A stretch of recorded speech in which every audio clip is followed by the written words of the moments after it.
Please take your seat.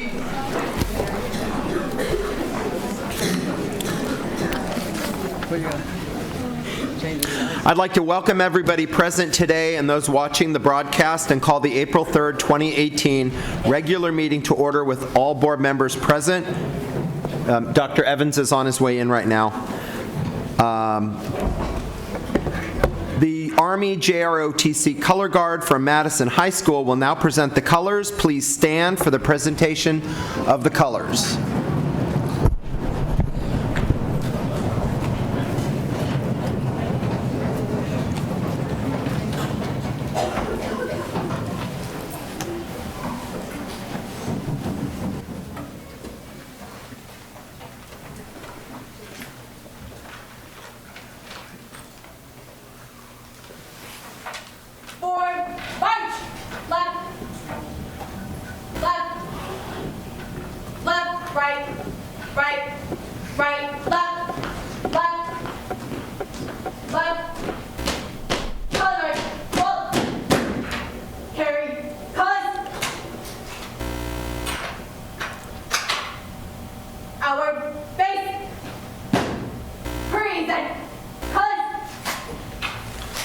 Place your hand over your heart.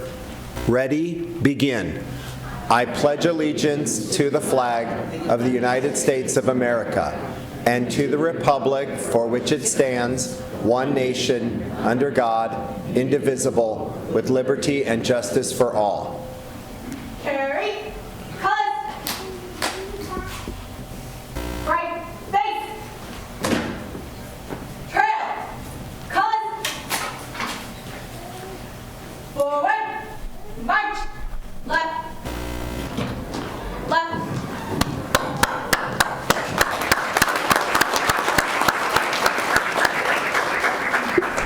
Thank you. Please be seated. If you wish to address the board on any agenda item before the board today or on a subject that's not on today's agenda and your name is not already on the blue speaker list printed and at both entrances to the auditorium, and you've not already submitted a request for public testimony form, please complete the form and submit it to Cheryl Ward, the board action officer, on your left. Speaker forms are located at both entrances to the auditorium. Item B1, adopt the agenda. Do I have a motion? To adopt the agenda with Section J, Superintendent Consent, to be taken first, with items H1, H2, and H3, the charter petitions to be heard following the agenda, the non-agenda public testimony. Do I have a motion? Please vote.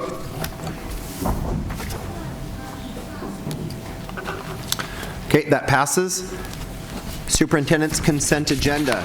Do I have a motion for the superintendent's consent agenda with the exception of items J1, 3, 5, 11, 14, and 19, which will be taken up at the end of the board meeting? So moved. Is there a second? Second. Please vote. That motion passes.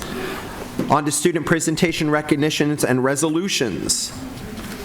We have no student presentations tonight. I am heartbroken because that is the highlight of the board meetings. But I do want to take this liberty as the president of the board and just thank all of the folks that are in bargaining today, right now, as we speak. We have our district bargaining team at the table with our San Diego Education Association bargaining team, and I want to thank all of them for moving their calendars and working very, very hard to try to reach an agreement. Thank you. On to public participation on non-agenda public testimony items. Today's meeting of the Board of Education is a business meeting of the Board of Trustees that is conducted in public, and board members will not engage in a dialogue with members of the audience. The opportunities for members of the public to provide input to the board on non-agenda matters and items on the agenda is through the submittal of a timely public testimony request. The time periods for speakers may vary based on our bylaws, up to 3 minutes. How many speaker slips do we have, ma'am? 5, okay. Each speaker will get 3 minutes, beginning with Citizen and Francine Maxwell.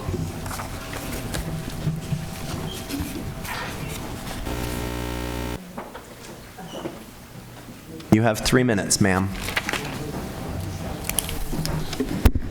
So we have the school board to blame for this budget mess. It appointed Cindy Martin, who has mismanaged a budget that increased to over $16,000 per pupil spending from $8,500. I reviewed the charts of Governor Brown's budget summary for 2018-2019, and money has been pouring in. You can see that on the chart. 2013, it just kept going up, up, up, and up. Under Martin, it's been a revolving door of financial people and obscure budget presentations. Under Martin, there was no plan for the future, for operational costs that can be calculated, so there's no surprise.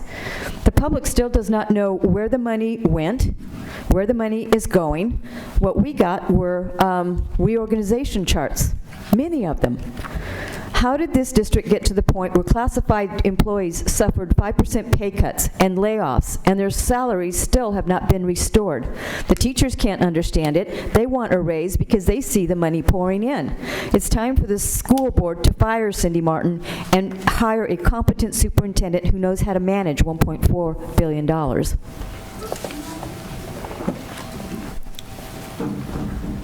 Dana Ellis, Miriam Guerrero. Come up in any order, please. You have 3 minutes.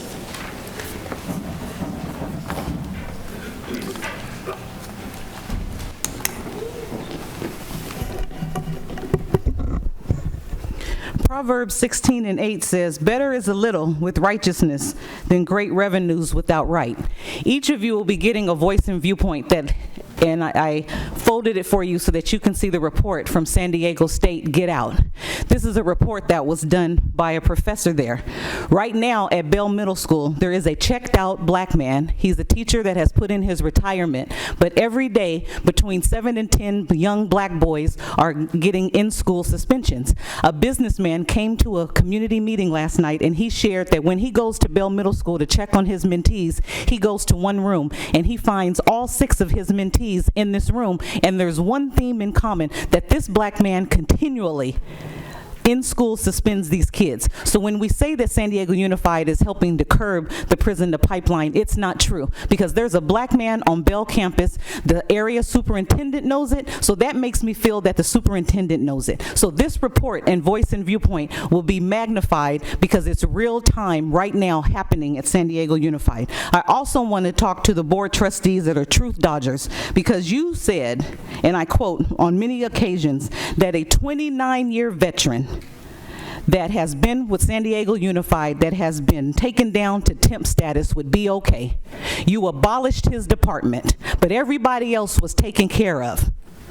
Macedonia is over at Lincoln, and that was due to the phone call that this district received from David Alvarez. You're not going to get a phone call from his council person. So I would hope that the trustees that gave their word that this 29-year veteran who's trained people, that has bought grants to this San Diego Unified, would be made whole. He is in a temp status, and you should be ashamed of yourself, because you've repeatedly said that you were going to make this man whole. And to be in this community, in this district for over 29 years, blood, sweat, and tears, to be given a temp status is just deplorable. And I want to tell you that the fact that you can no longer continue to claim that you don't know.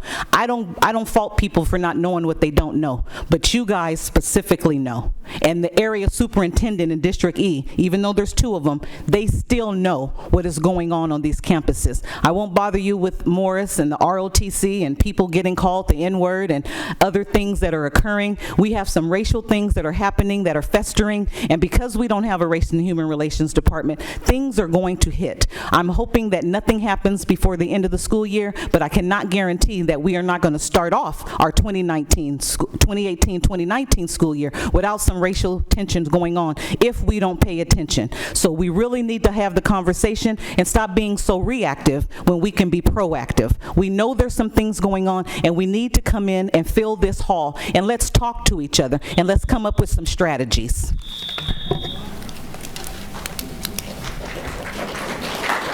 Dana Ellis, Miriam Guerrero, Ned McMahon. Dana Ellis, President of the San Diego Schools Police Officers Association.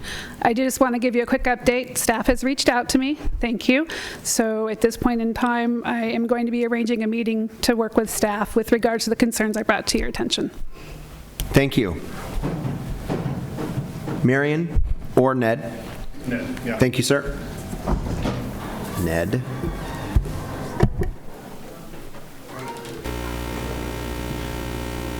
My name's Ned McMahon. I'm with a company called Primo Wind, and in light of what's been going on in schools around the country, we have something that we've been working with all the universities in the city and universities elsewhere, and it's a way to keep campuses safer.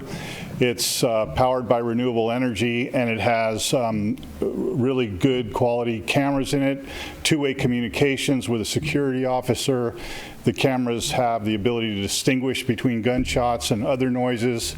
The cameras also have counting abilities, and there's LED lighting. And these can be placed in areas of a campus where there's no infrastructure, and there's no foundation needed, and so they can be put in dark spots in a campus, and it's all about being able to provide security at a very easy manner. Thank you. Thank you. Miriam Guerrero. All right, thank you very much. That concludes non-agenda public testimony.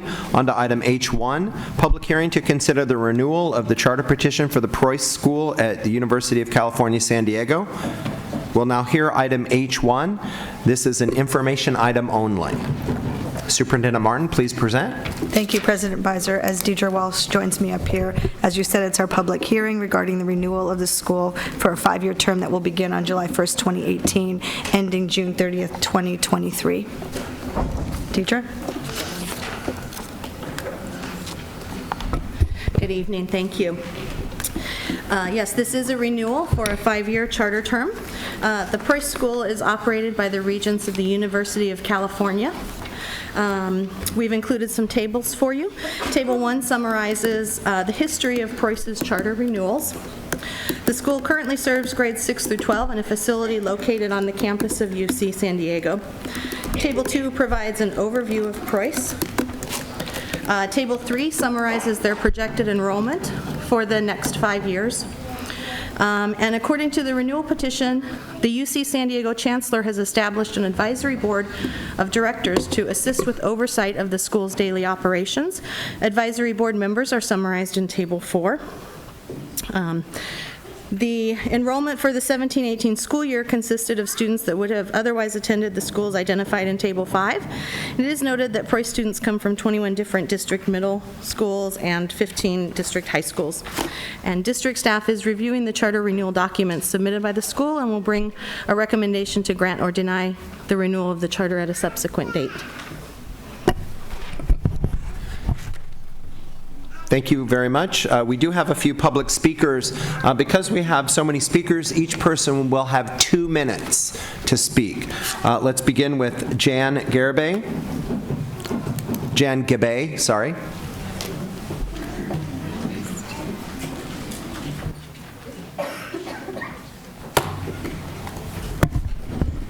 President Beiser, Superintendent Martin, and members of the board, I am Tiffany Majors. I'm filling in for Jan Gabay, who was ill today. And I've been an English teacher at the Preuss School UCSD for 12 years. I apologize. What's your name again? Tiffany Majors. Okay, thank you. I am here to affirm my fellow teachers' dedication to teaching our unique population of students of diverse backgrounds, talents, and abilities.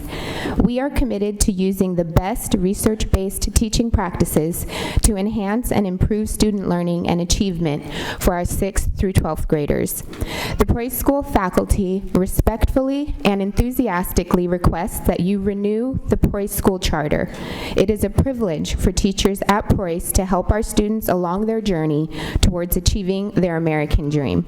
And I'd like you to see that with me are many committed Preuss faculty and parents and students who will stand in support of our charter renewal. Thank you.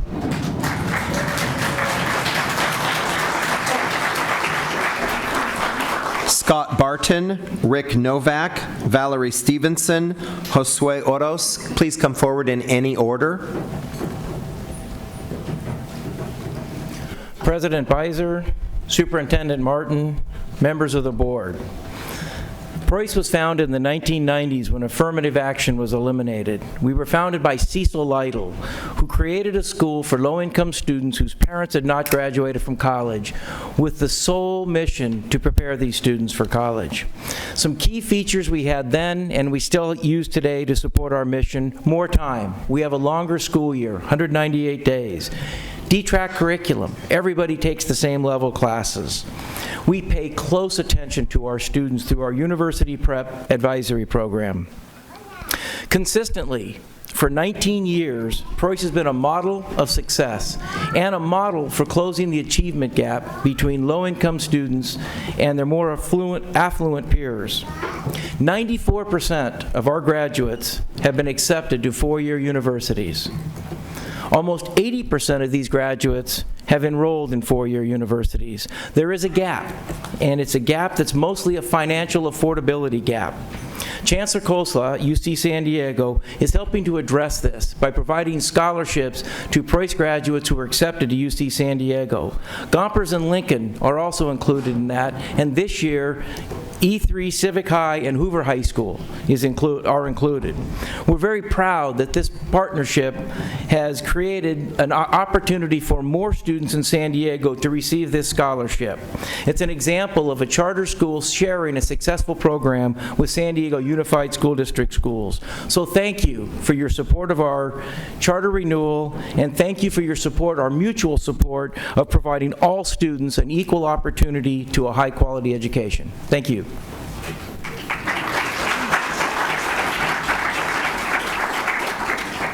Hello, good afternoon. My name is Josue Oros, and I'm a current senior at the Preuss School UCSD.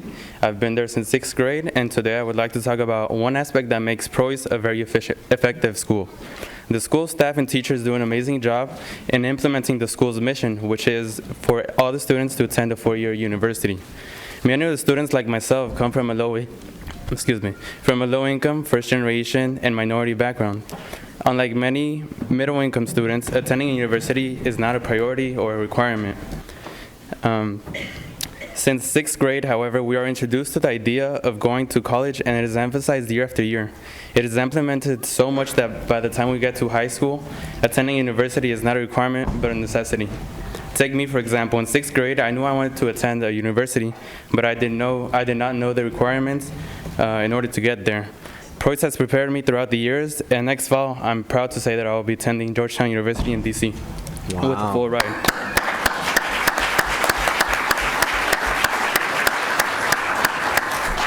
Thank you. When I have children one day, I will instill in them the necessity of attending a university just like Preuss did with me. I support the charter renewal for the Preuss School UCSD because there are current and future Preuss families that are counting on having a school like Preuss to help break the cycle of poverty. Thank you. Thank you. Hi, my name is Diane Villavaso. Hola, mi nombre es Diane Villavaso. He sido un madre de Preuss School UCSD por 9 años. My oldest son graduated with honors in 2016 and now is at Pitzer College, one of the Claremont colleges. I also have a 9th grader who did not make it the first year in the lottery in the 6th grade, but did in the 7th. I also have a daughter in 7th grade. I have been involved in the PTA for 8 years. We have great parent involvement at Preuss. We have our PTA meetings once a month on a Saturday with around 250 parents in attendance. At the meetings, we have lots of resources that the parents can use and always encourage our parents to ask questions. As a parent, I know we have a ton of help for the teachers and the staff at Preuss. Having my kids be able to attend the Preuss school has been amazing for their education.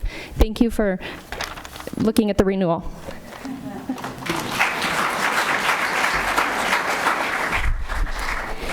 Thank you for the opportunity to speak. My name is Valerie Stevenson, and I worked for San Diego Unified for over 25 years, most recently at Patrick Henry High School. I was appointed to the Preuss Board of Directors in 2010 and have served ever since. I was appointed in 2015 to be board chair, and this is the 3rd year in my term, and I've just been reappointed for another 3-year term. We have representatives from our board here, and I'd like to introduce introduce them briefly so that you can get kind of a sampling. So you guys get to stand when I say your name. Ann Briggs-Adow, Assistant Vice Chancellor of Academic Affairs. Dr. Amy Binder, UCSD Professor of Sociology. May Brown, Community Member and UCSD Assistant Vice Chancellor Emeritus. Dr. Antonio Grillo Lopez, Community Member, a retired physician and clinical cancer researcher. Rick Novak, a former San Diego Unified colleague of mine, whom you'll be hearing from in just a minute. Matthew Wheel, Community Member, attorney, and investment advisor. And Gary McPherson, Associate Vice Chancellor. So thank you for coming. A few important things for you to know about the Preuss Board of Directors. We are a 15-member board made up of UCSD faculty, administrators, and the rest are San Diego community leaders in education, business, and philanthropy. I can tell you, as board chair, that this board is 100% committed to the school's mission, and our own self-evaluation provides data for that. 100% is not a metaphor, it's data. Our board members are involved with the school's administration, teachers, students, and their families. They regularly attend school events and PTA, regular school and PTA events. Thank you. Thank you.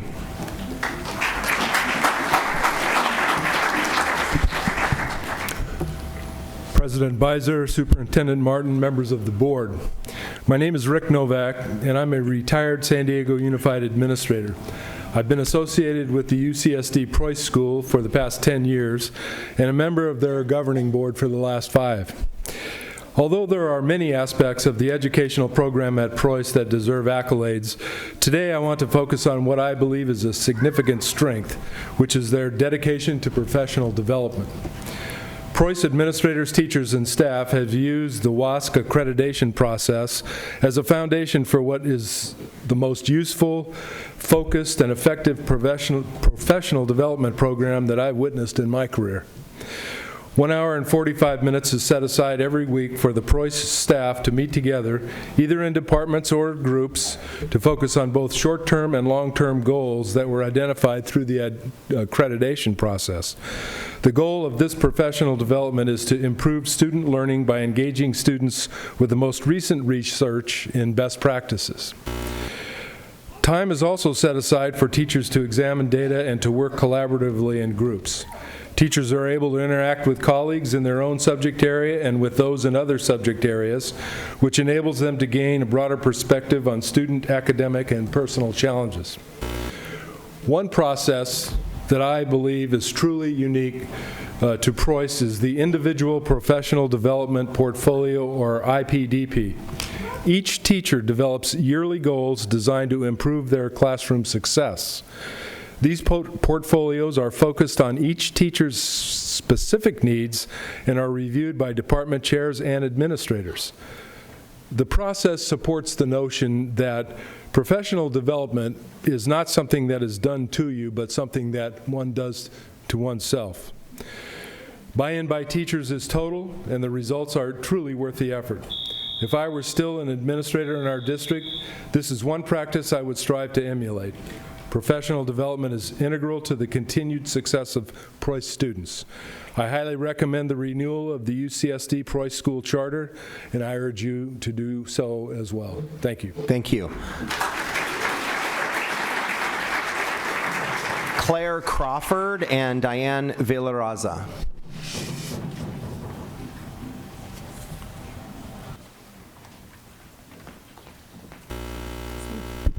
Hi, Claire Crawford with In the Public Interest. It's wonderful to hear from all these teachers and students about what a great education they're getting at the Preuss School. However, I do want to raise some issues that I came across in their petition for renewal related to their application for admission. As you probably know, AB 1360 was recently passed, which gave us stronger laws to prevent discrimination in admissions at charter schools. And based on the ACLU's 2016 study, Unequal Access, some issues I saw in their application process seem relevant to examples that were raised by the ACLU. Specifically, the ACLU identifies that selecting students based on onerous pre-enrollment requirements, such as student or parent and guardian essays or interviews, is a barrier to admission and potentially illegal under California state law.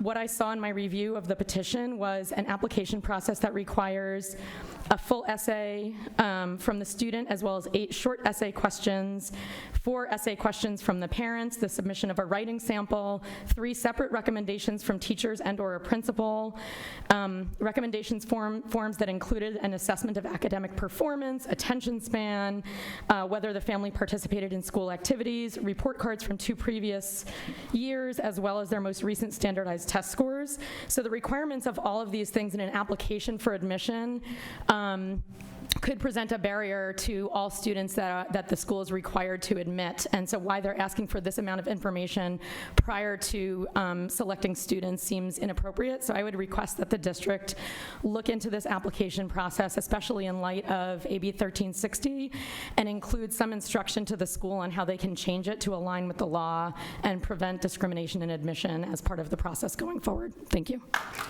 Thank you. Diane Villarrazo? Oh, you already spoke? Okay, I'm so sorry. Thank you very much, ma'am. All right, I believe that concludes public comment. Board member questions or comments? Dr. McQuarrie? Yeah, I've been at Preuss, visited the school. I've met with students, staff, and board members. I've had the pleasure of attending the graduation ceremony and seeing the 100% of the students graduate. It is not only a thrill, but it's an honor to be there, to the hard work that they put in and the quality work that it takes for them to achieve graduation. And these would be students who most likely would have been challenged in so many other ways if we didn't have this opportunity. I've also heard students do their presentations at the Golden Triangle Rotary Club, which is one of the community supporters of the Preuss School, as well as Gompers. And I've heard the students do the 4-way test, which is a statement about how the use of looking for honesty and fairness and understanding and solutions that are beneficial to all, how that plays out in real life. And I hear and see the depth of the understanding and of these students. It's a quality program. I look forward to the analysis, and I would expect that we would take a look at the enrollment process as was presented. Thank you. Dr. Evans? Yes, I mean, I've certainly heard very great things about Preuss School and wonderful words about their graduates and the work they've been doing. I'm curious, Deirdre, in terms of what was brought up by Ms. Crawford about the application process and whatever are the rules or restrictions or guidelines for charter schools in terms of admitting, accepting students. Do you have any comment on that issue in terms of that being included in the petition for the renewal? Yes, thank you. As Ms. Crawford did mention, there was a recent law that went into effect as of January 1 that she referenced, AB 1360. It does have some additional language in it for admissions and requires that schools outline and detail their preferences and their admissions process.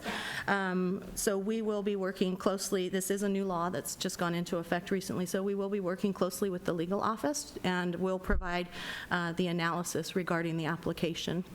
We do realize it's quite a lengthy application, and so we will be working with them on the process of identifying any potential issues in there. Related to that, can you also look at the impact of what's happened over time? You have the criteria, but then the point of that is to get some results. So it's supposed to be a deterrent. What really has happened, in fact? Thank you. Trustee Barrera? Yeah, I agree with the comments about working with Preuss and looking at the enrollment practices. But I think I also wanted to pick up on Rick Novak's comments. So Preuss is certainly one of the mature charters in our district, and I wonder if, Deidre, you have any thoughts about the degree to which we're working together, sharing best practices, learning from each other. Thank you. So you're right, Mr. Novak did bring up a good point. They do something very unique in their individualized portfolio development with staff. We haven't seen that at other charter schools, and so I think that is something that can be shared if we could work with Preuss to share that out across other schools, but that is something that we have not seen widely adopted.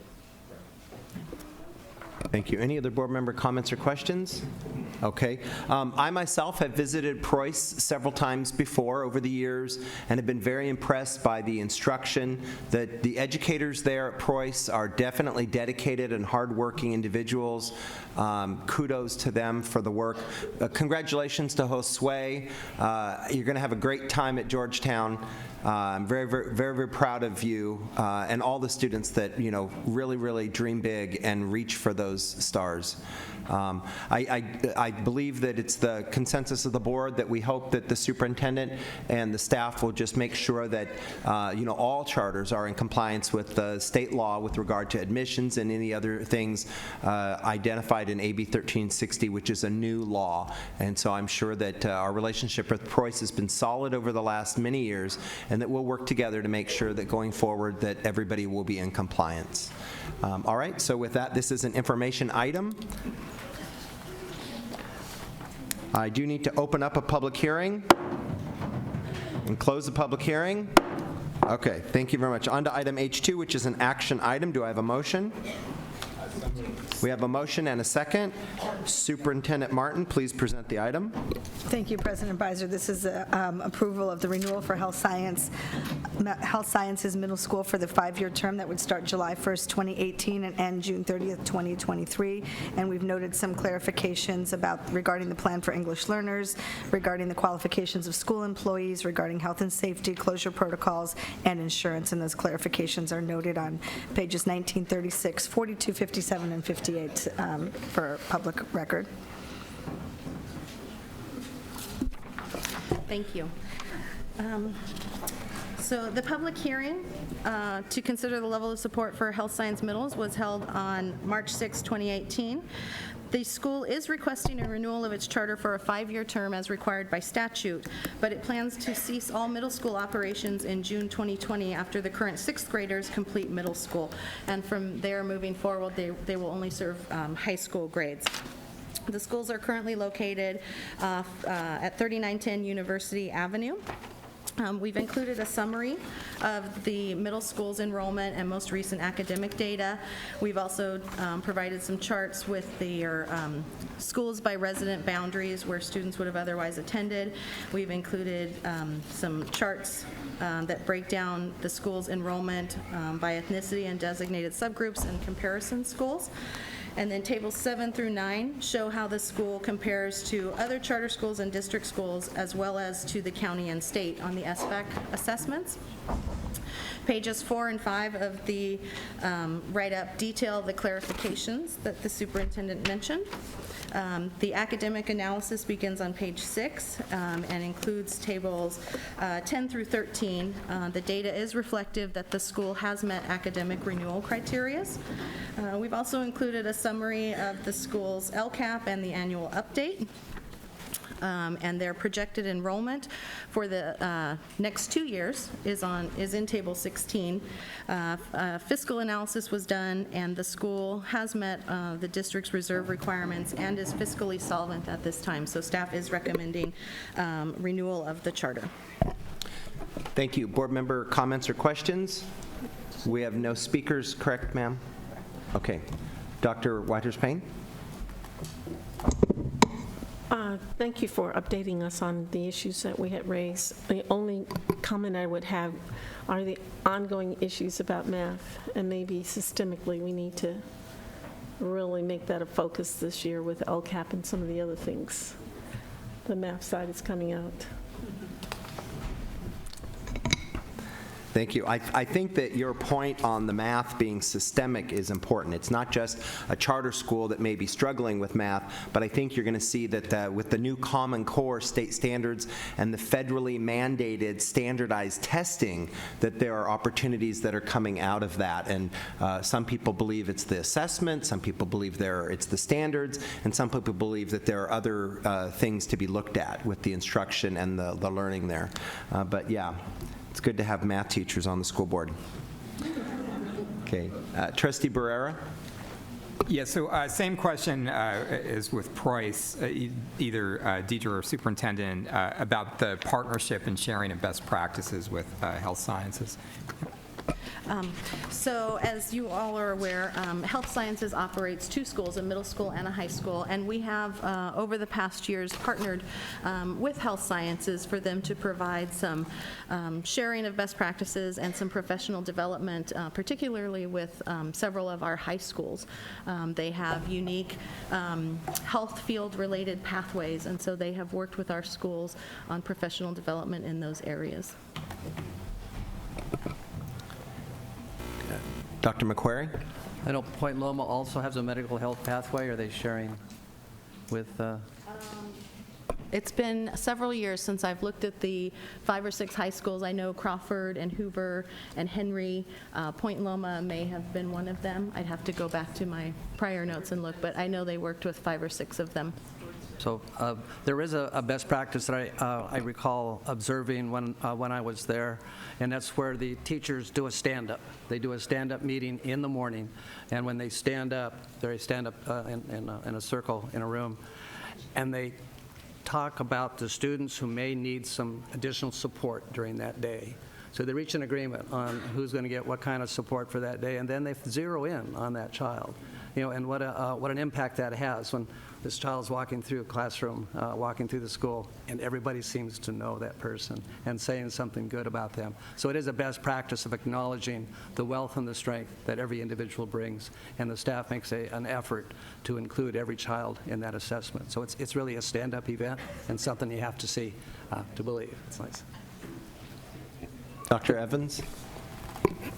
Yes, I've also heard about health sciences sharing some of their best practices with district schools, and I don't hear that about a lot of charter schools. I mean, I know specifically this school that we have heard that, and I was just wondering if maybe at a future board meeting we could have a presentation on those particular charter schools like health sciences that are contributing to the improvement of the entire district, because we know that the charter schools were set up to be fertile ground for innovation and to be able to share it with other schools, as opposed to just being a parallel system of schools. And so I think that would be very helpful if that's be possible at some point. So you're suggesting that maybe we have a charter student presentation sometimes maybe at our charter meetings? That's a good idea, but that wasn't what I was proposing. Okay. Okay, that's another. I mean, you have a good idea. I'm trying to weasel that in there. Okay. So it's. Yeah. But I just think if you were to say, actually report on, here are the 4 or 5 charter schools in the district that have some wonderful practices, and this is how they have been sharing it with schools in our district, and this is how it has made a difference. In other words, if health sciences has had some good practices and they've shared them with Hoover or some other high school, to know, number one, that they shared it with them, and number two, that it's actually being put into practice and it's worthwhile.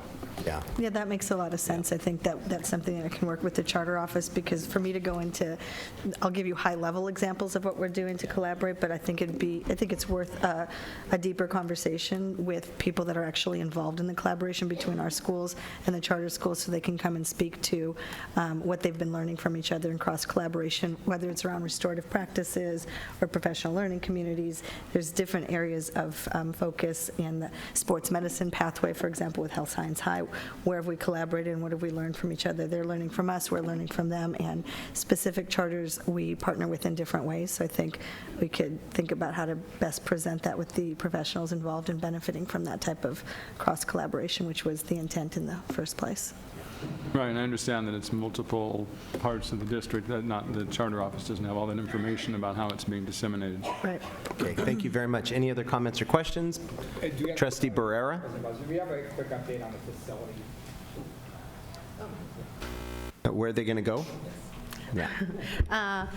I don't know that there has been a finalization yet, but our real estate office is negotiating on an identified property, and so there is something in the works for that. That's actually why they are wanting to renew this charter only for the 2 years, because the facility that was identified is about half the size of what they were anticipating under the Prop C proposal, and so they've had to adjust their plans, and that's why they're doing the renewal of the middle school. Thank you. Okay, please vote.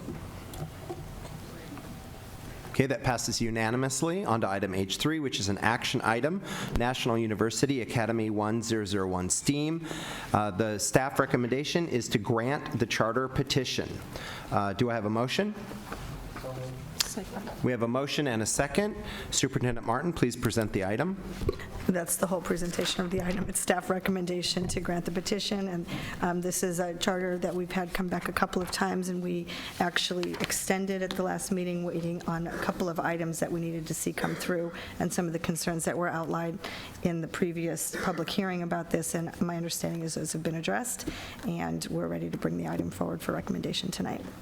Yes, thank you. Yes, this is the second go-around for this petition. They came to us about a year ago, and we denied the petition. We identified some deficiencies. They came back, I believe they submitted last December, and they substantially revised the petition, which was good. And then we identified a few more deficiencies. They are outlined as findings 1 through 6 on pages 2 and 3. The petitioners, as Ms. Martin has stated, they have corrected all of these findings and provided updated information to us that satisfies the requirements for the approval of the charter petition. So staff is recommending approval of that. We did include a couple of other clarifications on page 3 that we've requested that petitioners have already agreed to. So we are recommending approval. Thank you very much. We do have a few speakers. Because we have 5 speakers, each person will have 2 minutes.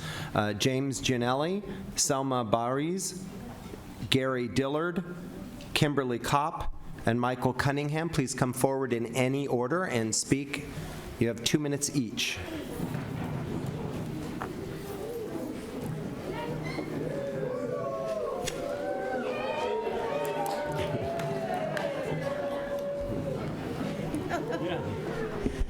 Please begin. All right, I'm sorry, I got distracted. Yeah, we all did. Yeah. My name is Kimberly Kopp. I'm the Executive Director and Lead Petitioner for National University Academy 1001 STEAM. And I'm sorry, I'm a little choked up. If you're with 1001 STEAM, would you stand?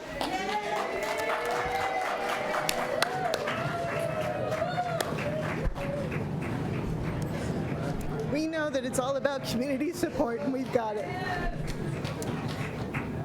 Now, I want to thank everybody, the board, and particularly Dr. McQuarrie, President Beiser, for coming to visit us and talking with us and seeing our program. I'd also like to thank Deirdre and Anna for working with us. It's been a pleasure. We couldn't be more thrilled with the recommendation for approval. Sorry. Oh, gosh. We really couldn't be more thrilled. We have a tremendous amount of support. We are tiny and mighty, and we will work hard and make you proud if you adopt us today. Thank you so much. Thank you.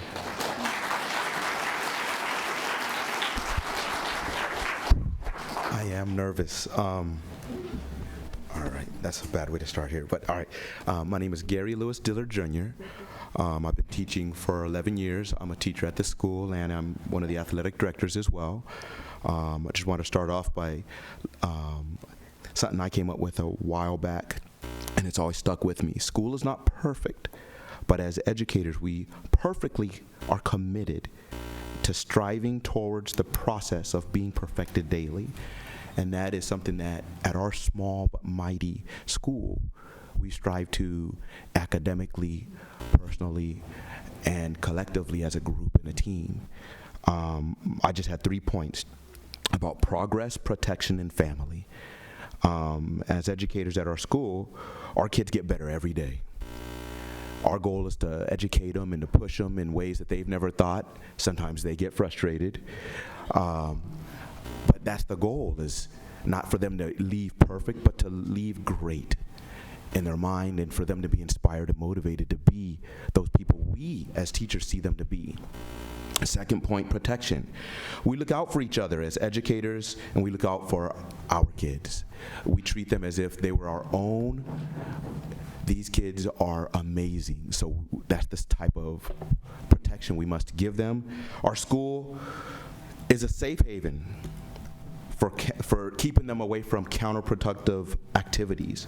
And then the last point I want to hit upon is family community. That school of educators, they're more than just colleagues, for me at least. They are brothers and sisters where we day to day go to battle with sometimes laziness and sometimes the disbelief that they can do this. And the goal, of course, is to get these guys where they can make the world a better place by being at our school. And so we wear many hats, and I'm excited to have many of those hats helping these wonderful students.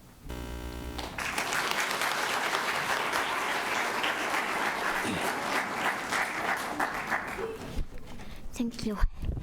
Okay. Good evening to you all. My name is Salima Bahriz. I am currently a 7th grade student at NUA 1001 STEAM. When I was born, I was diagnosed with a rare genetic condition called HSAN, which basically is a condition that prevents me from feeling pain. Therefore, I have a ton of injuries. I am here today to tell you about my experience at NUA 1001, considering I don't have a physical appearance as everyone else. Since I was in kindergarten, I have encountered verbal bullying. I always changed school because of this, but wherever I went, I felt I could never escape it. I tried many different public, charter, and private schools. I even tried homeschooling, but that didn't work out since I love meeting new people. When I first started at NUA 1001, I felt a little nervous. I was a little frightful that the students and teachers wouldn't treat me as a regular student. But after a few days, I started to feel very comfortable. The students are so kind and never showed any disrespect towards my face. This really means a lot to me. This really means a lot to me. Having friends who will always be there for you and to feel appreciated is the best feeling ever. For a long time, I thought friendship was just something from a book. Even the teachers treated me as a normal student. Usually every teacher I have ever crossed always believed I wasn't capable of handling a very simple task such as a class job. The teachers I know were just trying to be nice, but I don't think they understood that I feel more comfortable being treated as all the other students. But at NUA 1001, all the staff members treat me as a regular student. I am treated like everyone else and never felt different from anyone. To me, this is a huge change. I've always gotten used to teachers treating me differently. I am so happy that the teachers at NUA 1001 believe I'm as capable of doing something as any other student. It's a great feeling. The teachers believed in me even if I sometimes didn't believe I couldn't do something. And when I finally do it, I become so happy. I've made so many amazing memories there, and I'm hoping to make many more. At NUA, I feel there's nothing I can't do.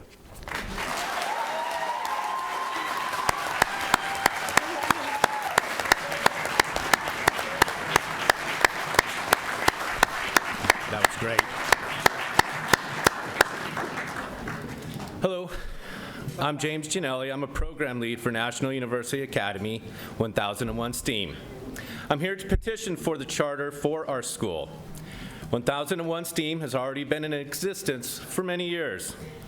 We have a proven track record.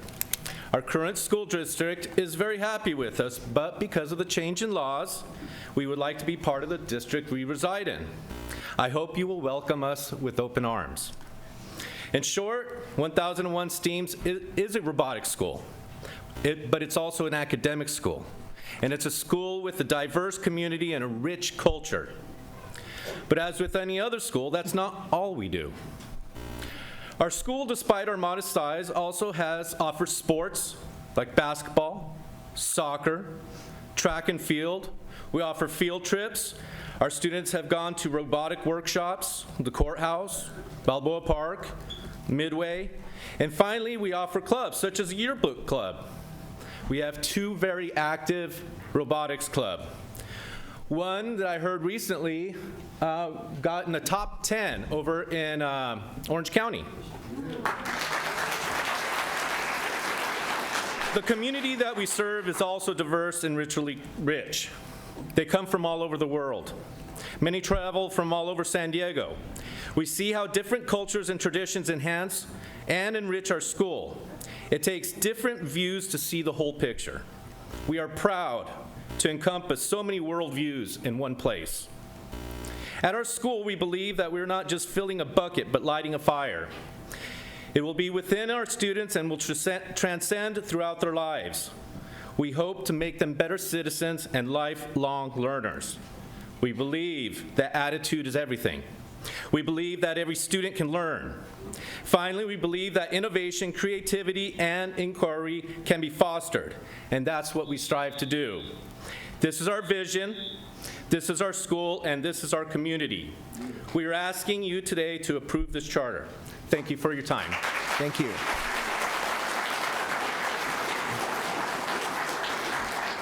Good evening. My name is Mike Cunningham, and I'm the Chancellor of the National University System. First, I'd like to say, Selma.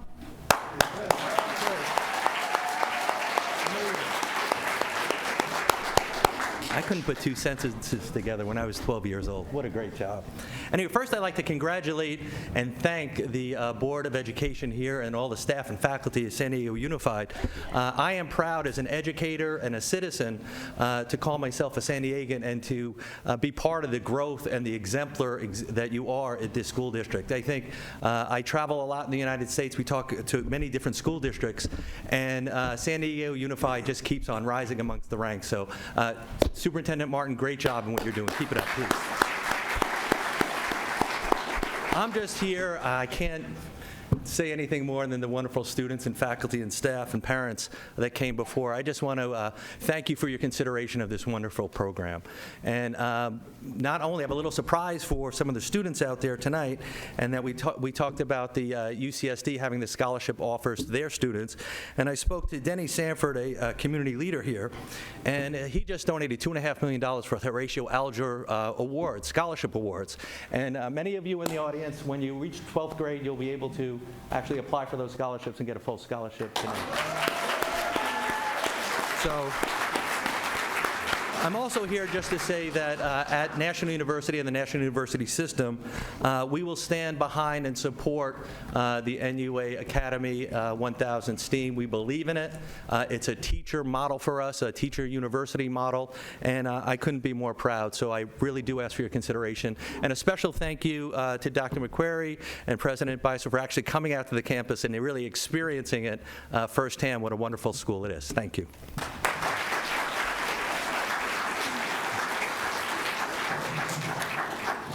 That concludes public speakers. Board member comments or questions? Draw straws. Dr. Whitehurst-Payne? I just want to commend everyone involved, because last year we rejected you. You didn't give up. You modeled what we've been saying to children. If you don't get it the first time, come back again. And as far as I'm concerned, you have my support. And I just commend you and say thank you.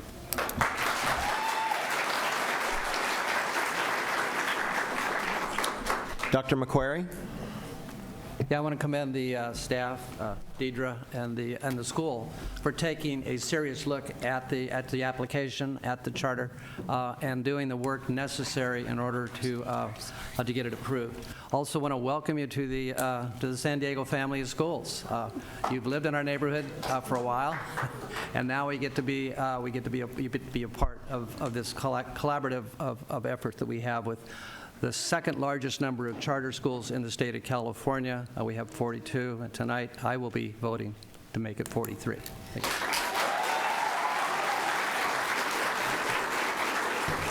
I did just receive a speaker slip from Ms. Ward that she had, that we still have. So Claire Crawford, 2 minutes. I apologize, ma'am, for the oversight. That's okay. Again, it's exciting to see so many students and parents enthusiastic and excited about their school.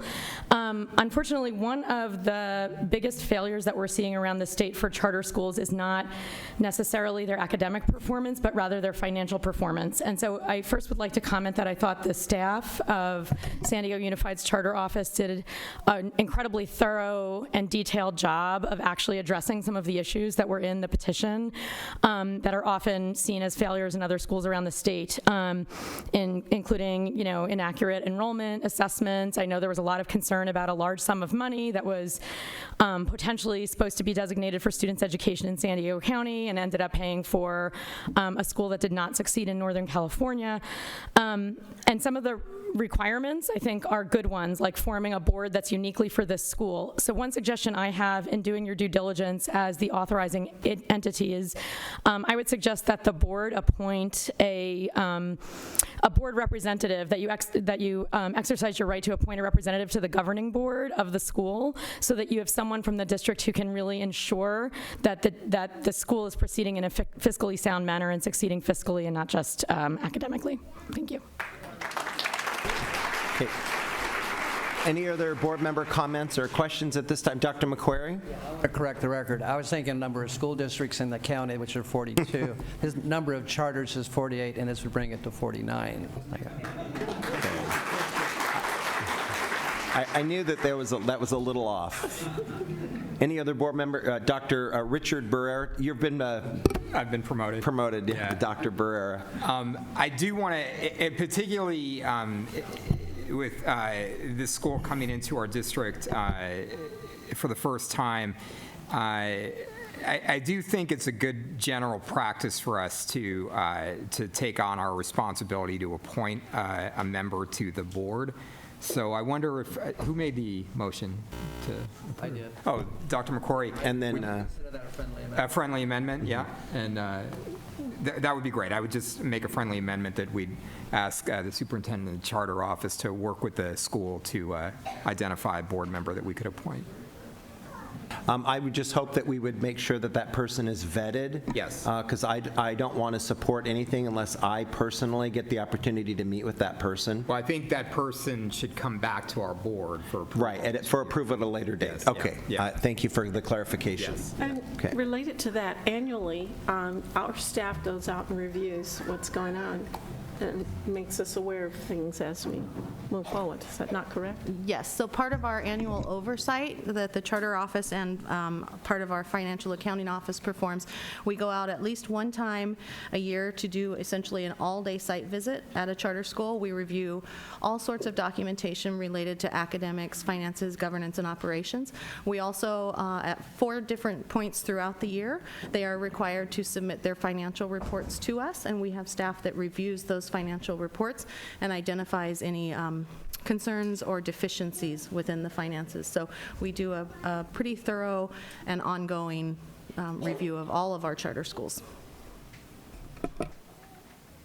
I also think having a representative on the board, appointed by this board, it provides an opportunity to work with the university in this unique relationship that we have and with the school. It's like the UCSD charter that we have with Preuss. It's also similar to what we have with High Tech High and the teacher preparation program that they have.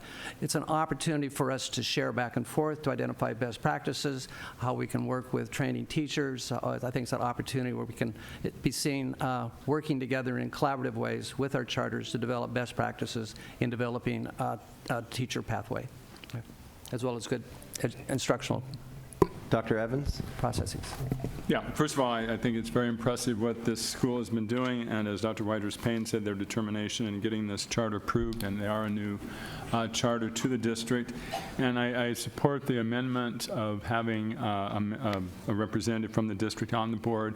One of the things that we've been doing in the district over the last few years is really encouraging the democratic engagement of stakeholders in all of the charter schools. A lot of people in the public don't realize that charter schools are public schools and publicly funded, and just as we are accountable and must show what money we have and how we're spending it and so forth, it's also very important for the charter schools to have that too.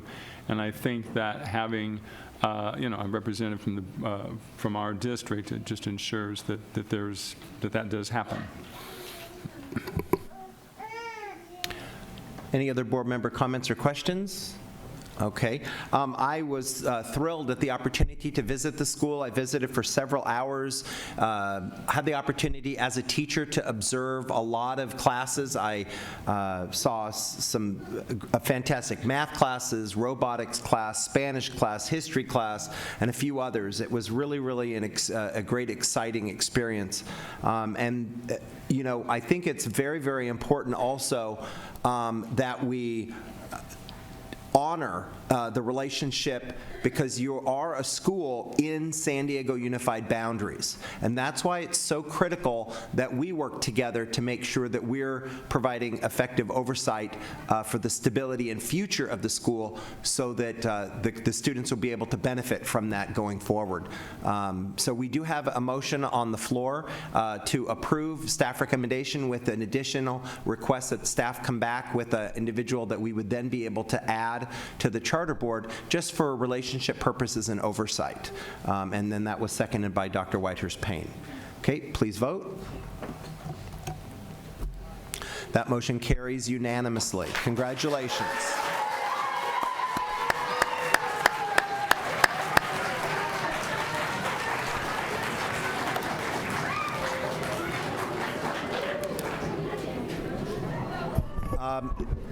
We're going to continue with our board meeting agenda, so I don't know if we wanted to take a brief 1-minute recess, if you guys wanted to go home and take care of your families. Thank you very much.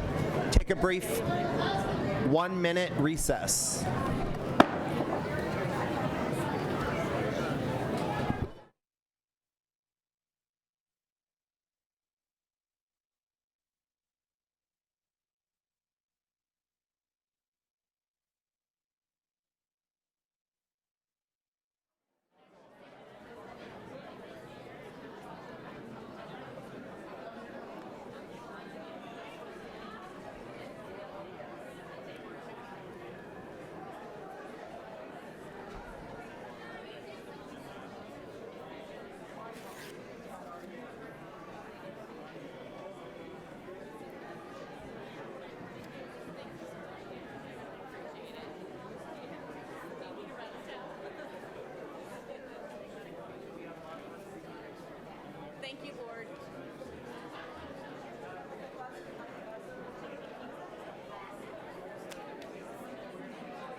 applied to nursing school after I finished my prereqs. That's how I say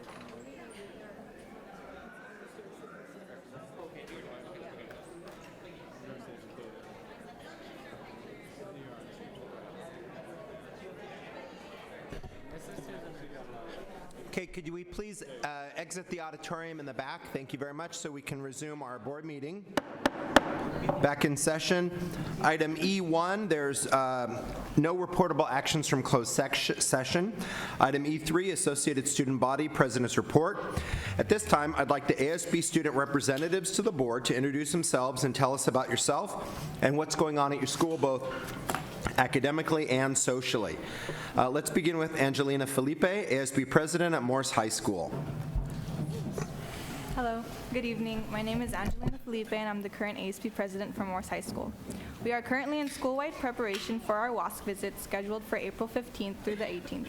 Our SLOs are new this year, so we're working on reviewing and applying them to our classrooms.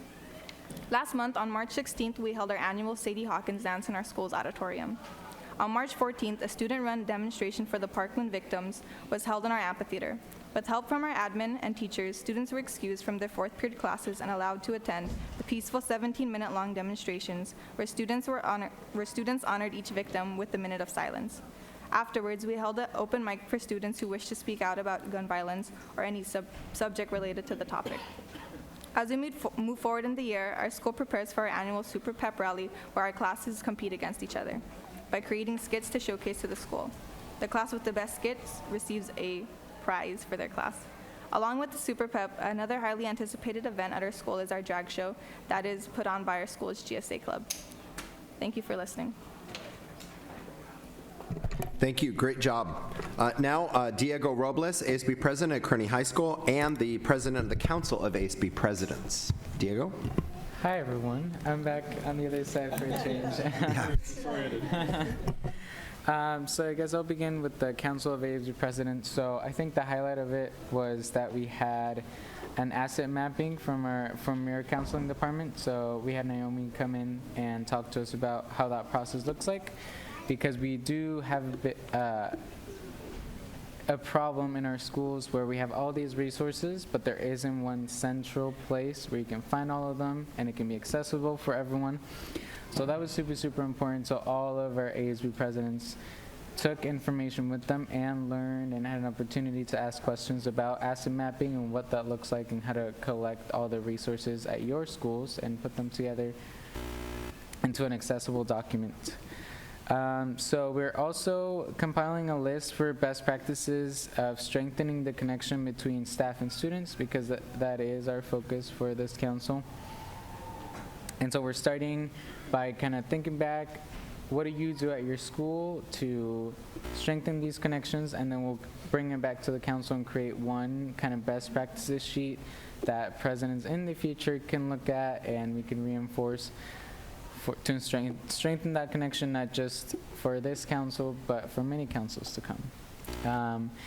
We're still working on building our shared inventory for ASB so that we can borrow stuff from each other and just creating that stronger network connection. And our next meeting is April 18th. As for Kearney, obviously we're back in spring break, and so we're just adjusting to that. And we recently had the inauguration of our E2E lab, which it has been in use for a while, but it was really nice to have a special ceremony. And recently we also had our blood drive, which was very, very successful.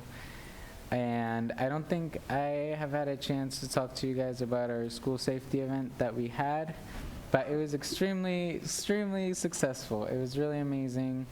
When we walked to the football field to give the 17 minutes of silence, I was personally incredibly surprised, along with the other staff, with the amount of respect, and it was just a wonderful, wonderful moment. And the workshops afterwards were really, really great too. We had speakers, and even our principal joined in on a Q&A, just so that our students are feeling safe and kind of creating that communication. And also tomorrow we are having our students from Montgomery, I believe, and they're going to come and we're going to give them a tour, have a little mini pep rally, so that is very, very exciting. Thank you. Thank you. Now we go on to board information reports. Any board members like to report out? Dr. Whitehurst-Payne? Michael go first. All right, she's deferring to Dr. McQuarrie. Yeah, I also attended a March 14th event at Point Loma, and it was well attended. There were options provided for students who either chose not to participate, but those who did walked out on the field.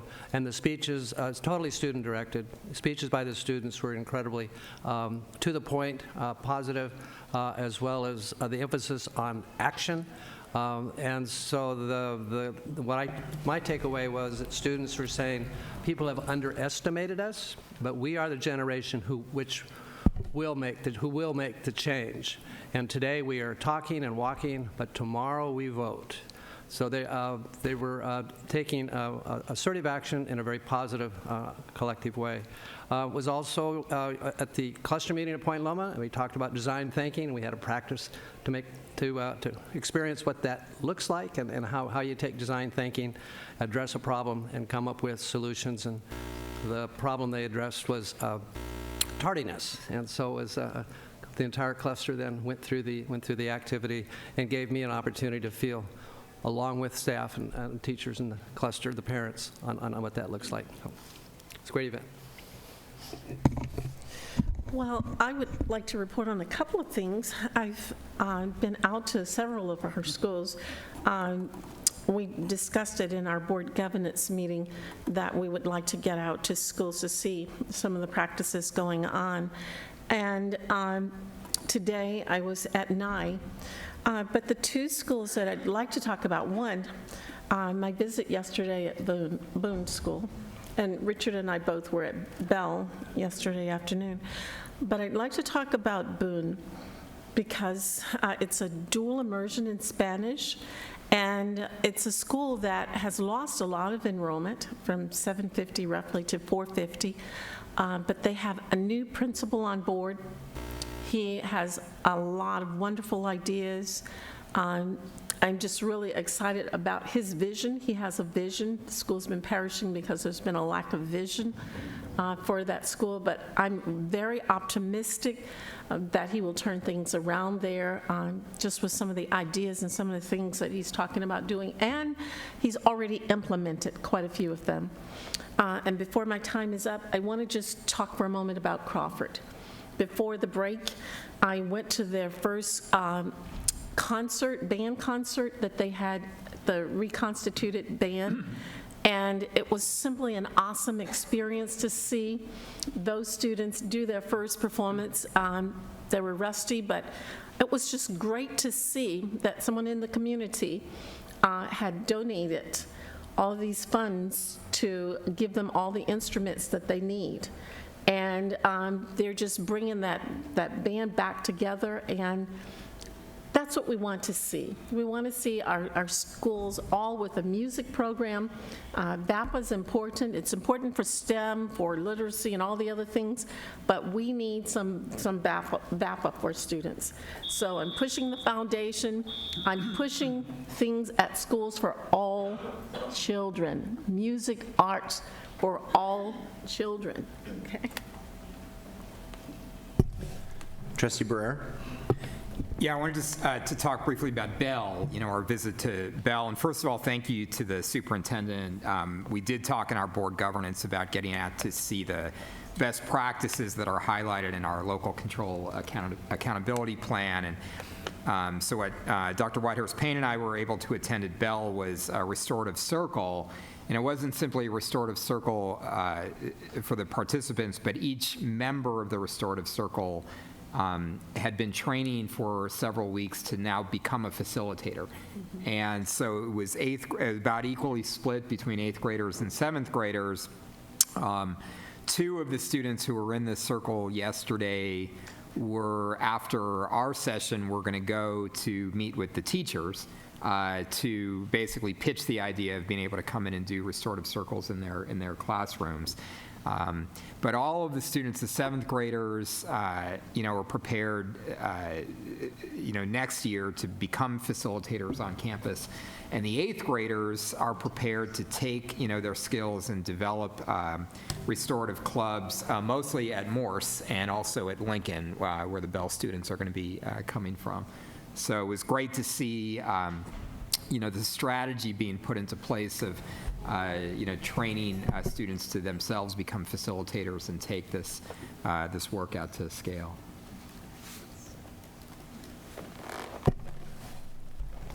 Dr. Evans? Nothing? All right. Just a couple things real quick. On Friday, March 23rd, I attended the Las Manzanitas Breakfast, which is an annual breakfast event, and it honors a lot of our students that are in the Chavistas service clubs. It's a very important club in a lot of our schools because it teaches children to give back into their communities. And it also teaches them how to be a better person, and there's a lot of character development, and I think that's phenomenal. I've gotten to know a lot of these Chavistas over the years and watch them grow up, and I'm just very impressed at what they're learning and how they're applying that to be better members of the community. And other folks at that breakfast, Richard Barrera, Cindy Martin, John Evans, and Sharon was there. Okay, so it's a great opportunity. And then my mom visited, and so I brought her along, and I also brought her along with me to the March for Our Lives on Saturday, March 24th. Because she's a mom and she demands action on gun violence, which is a group. And then last night I was honored to present awards to our volunteers at the annual Scripps Ranch Awards Night, which is an event by the Scripps Ranch Civic Association at the library there. Save the date upcoming. We have a great event. Our 2nd annual Climate Action Summit is scheduled for Saturday, April 14th at Patrick Henry High School from 9 a.m. until 12 o'clock noon. Save the date. That's April 14th, 9 to noon at Patrick Henry High School. Oh, and then I was the keynote speaker at the JROTC ball. That was a phenomenal event with over 1,100 students in the JROTC program. Dr. Whiters-Payne was there. It was a phenomenal experience to get to see all these JROTC cadets in action. Yeah, and what else am I forgetting? Okay, that was the big one. Thank you very much. Just for the record, even though Dr. McQuarrie wasn't at one event, I believe he has attended more events than the rest of us combined. Yeah, I think that's a given. Yeah. All right, on to Section F, Student Instructional Matters. F1, this is an information item only. This is a Vision 2020 Quality Schools in Every Neighborhood report on ethnic studies, specifically related to LCAP goal number 1, closing the achievement gap with high expectations for all. Superintendent Martin, please present the item. Thank you, President Beiser. As the team is joining me up here for the presentation, I'd just like to point out that this item is specifically related to LCAP Goal 1 and the specific sub-goal saying that the district is going to continue to implement an ethnic studies introductory course using culturally empowered curriculum and culturally relevant curricular products, lessons, plans, and resources. And so there's been a lot of work done by the committee and engaged stakeholders, and tonight is our opportunity to hear where we are in our process of implementing this LCAP goal and the work that the advisory committee's been doing over the last year. So I'm really looking forward to tonight's presentation. It's good to have you all up here, and I want to thank you for your dedication, your service, and your work and the vision that you have for this.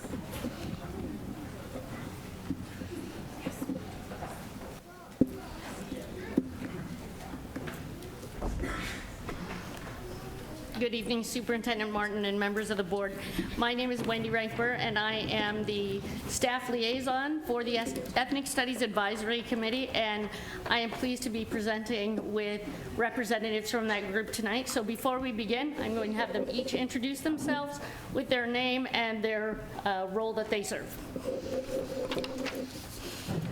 Good evening, board. My name is Danny Bloss. I'm a teacher at SCPA. In addition to that, I am the secretary of the Ethnic Studies Advisory Committee, or sometimes called ESAC. Danny. Yeah, good evening, board members. Nice to see you again. Superintendent Martin. My name is Guillermo Gomez. My name is Guillermo Gomez. I'm a proud teacher at Lincoln High School, and I've been the last 11 years, and I'm also the co-chair of the EDSA committee.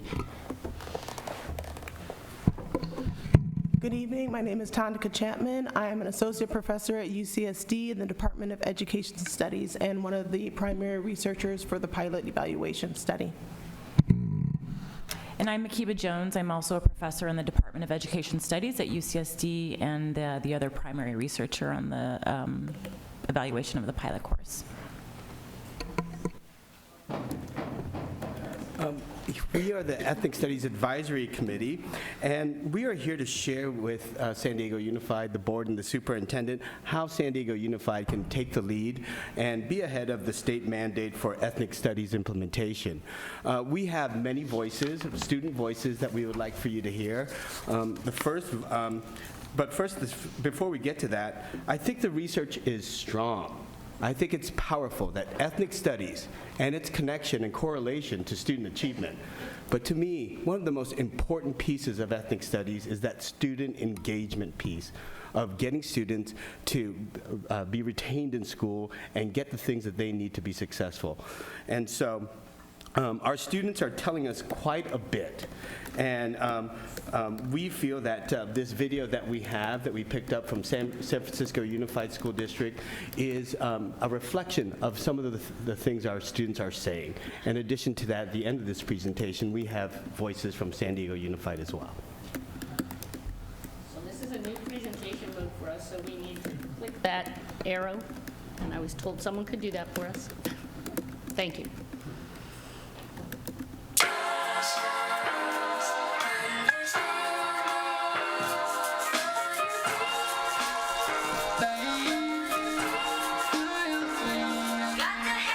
Ethnic studies is a subject to learn about yours and other people's history.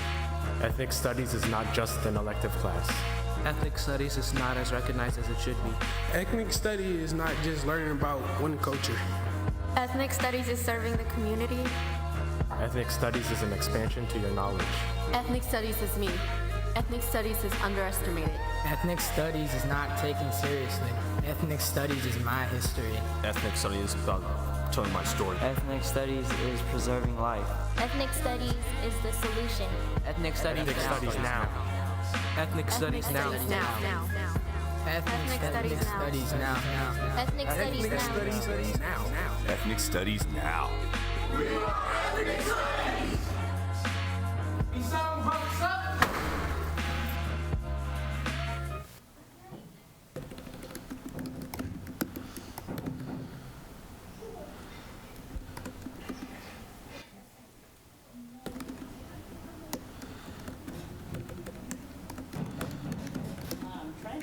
Our next slide. There we go. So tonight, the role of the Ethnic Studies Advisory Committee is to share with you our multi-year plan, which is provided for you.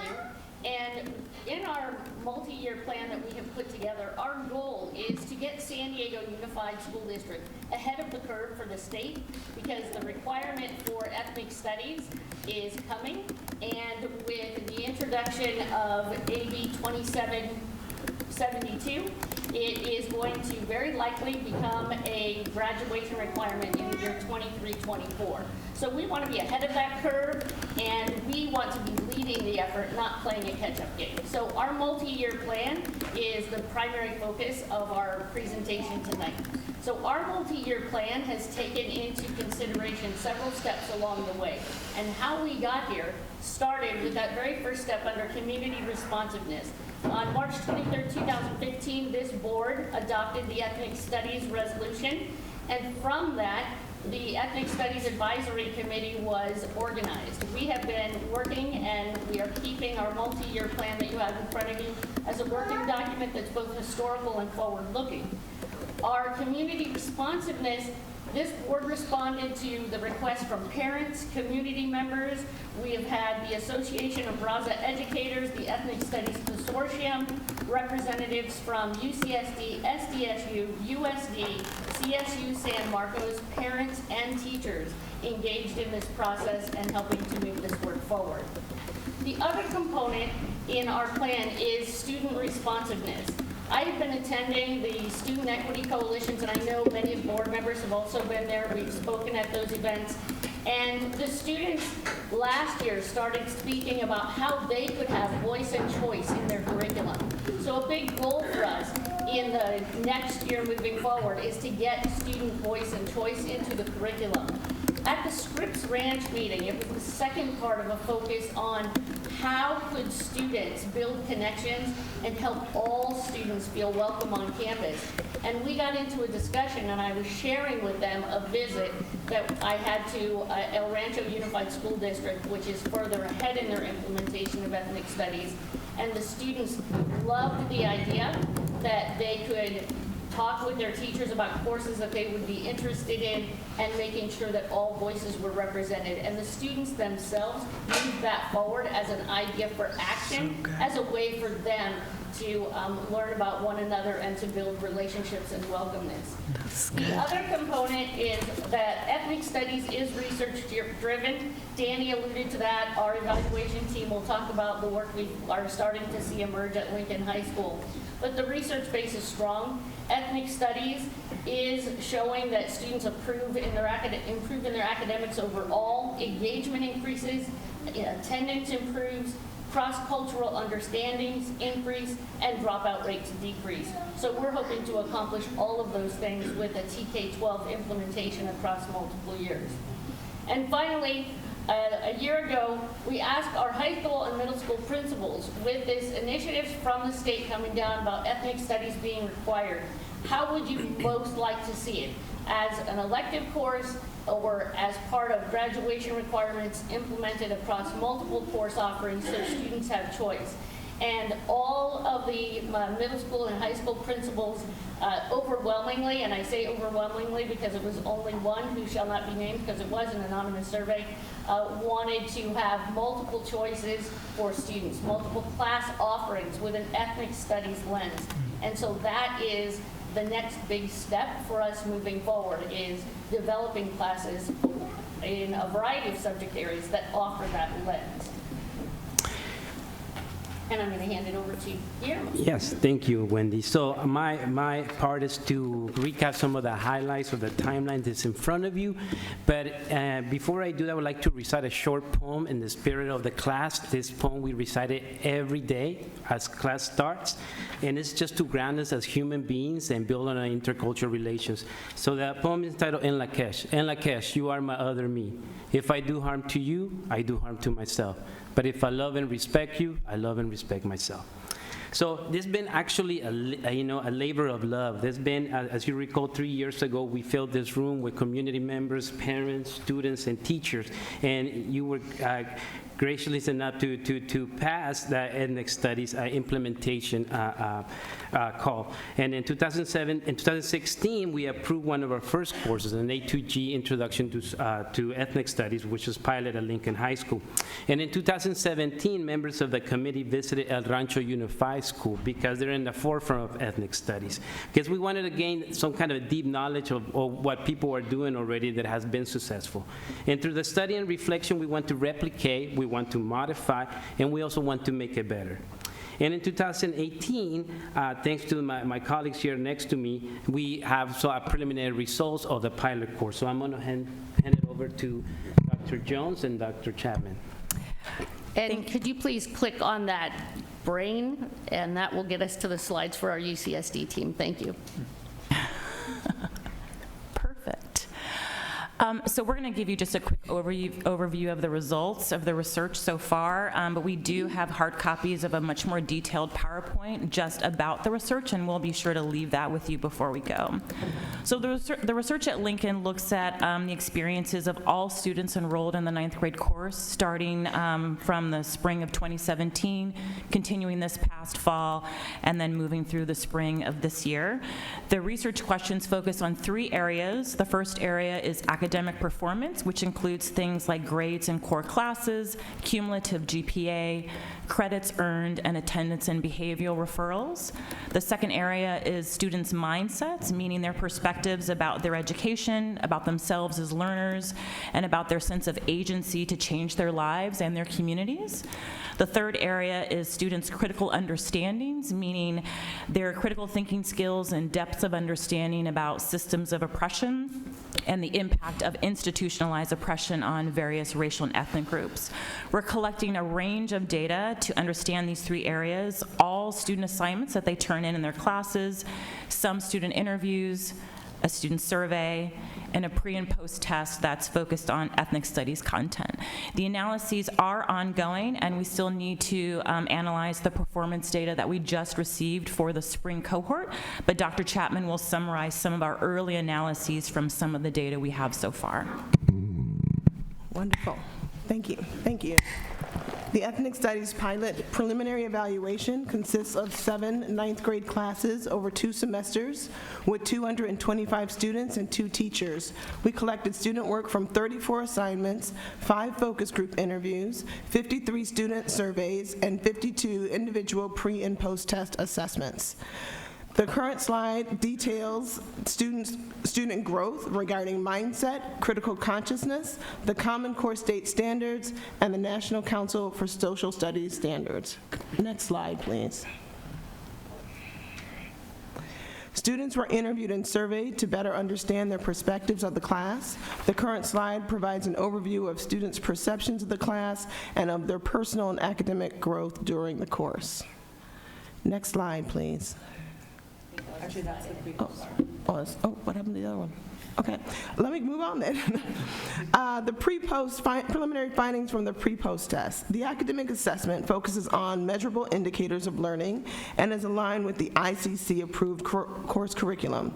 To our knowledge, San Diego Unified is the first and only district to attach academic outcomes to ethnic studies program evaluations at the K-12 level in the United States. Notably, in fall 2017, Lincoln separated the ninth graders into 2 different sets of social studies classes. Many of the students who were assigned to ethnic studies this year have struggled in the past with consistent academic motivation. This particular data set was generated from their dynamic efforts. In part 1 of the assessment, we documented that in total, student identification of 21 college-level terms moved from 141 to 353 correct vocabulary responses. In part 2, the students were asked to identify and explain the efforts of a historical figure. The preliminary results showed that students increased their knowledge of different historical figures, social movements, organizing practices, and changes in society. Do we have a third slide? Is there another one? Okay. The Ethnic Studies evaluation of the pilot is an ongoing project. We believe the analyses from the pilot have already helped develop a stronger, more rigorous, and clearer articulation of the pilot course. It is our hope to use the findings to generate new ethnic studies curricula across the district that is attached to social, behavioral, emotional, and academic student outcomes. Thank you, Doctora. So as you can see, we have accomplished a lot, but yet there's a lot of work to be done. But moving forward in 2019, we want to submit new high school courses that are UC A2G subject area approved, so the students can take courses with an ethnic studies focus beyond just social sciences. Then in 2019, we want to engage teachers in our district and school communities in developing rigorous content area courses and units in multiple content areas and grade levels. So thank you. Pass it on to Wendy. If you could please return us to our slide deck.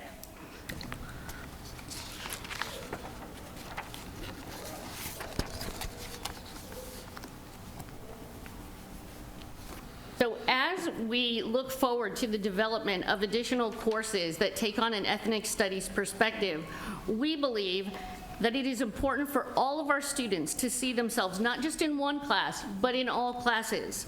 Take a look at the list of courses up at El Rancho that we had the opportunity to observe or that they are in development. You can see they have classes in mathematics. We had the opportunity to observe art classes with an ethnic studies perspective, English classes with an ethnic studies perspective, as well as history and social science classes. So the world world is actually open to us in regards to how we could implement this, and our goal is to get teacher and student voice into it to create that welcoming environment that we believe ethnic studies can help provide and build deeper connections among all students.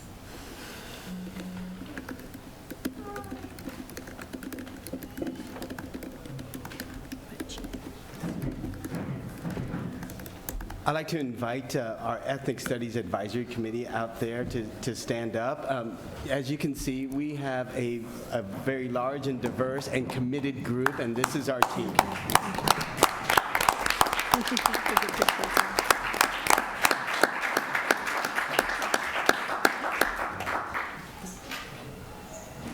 Okay, if you could please. This is our student voices from Lincoln High School, and they're going to be reflecting upon what they've learned and the value of ethnic studies in the pilot version.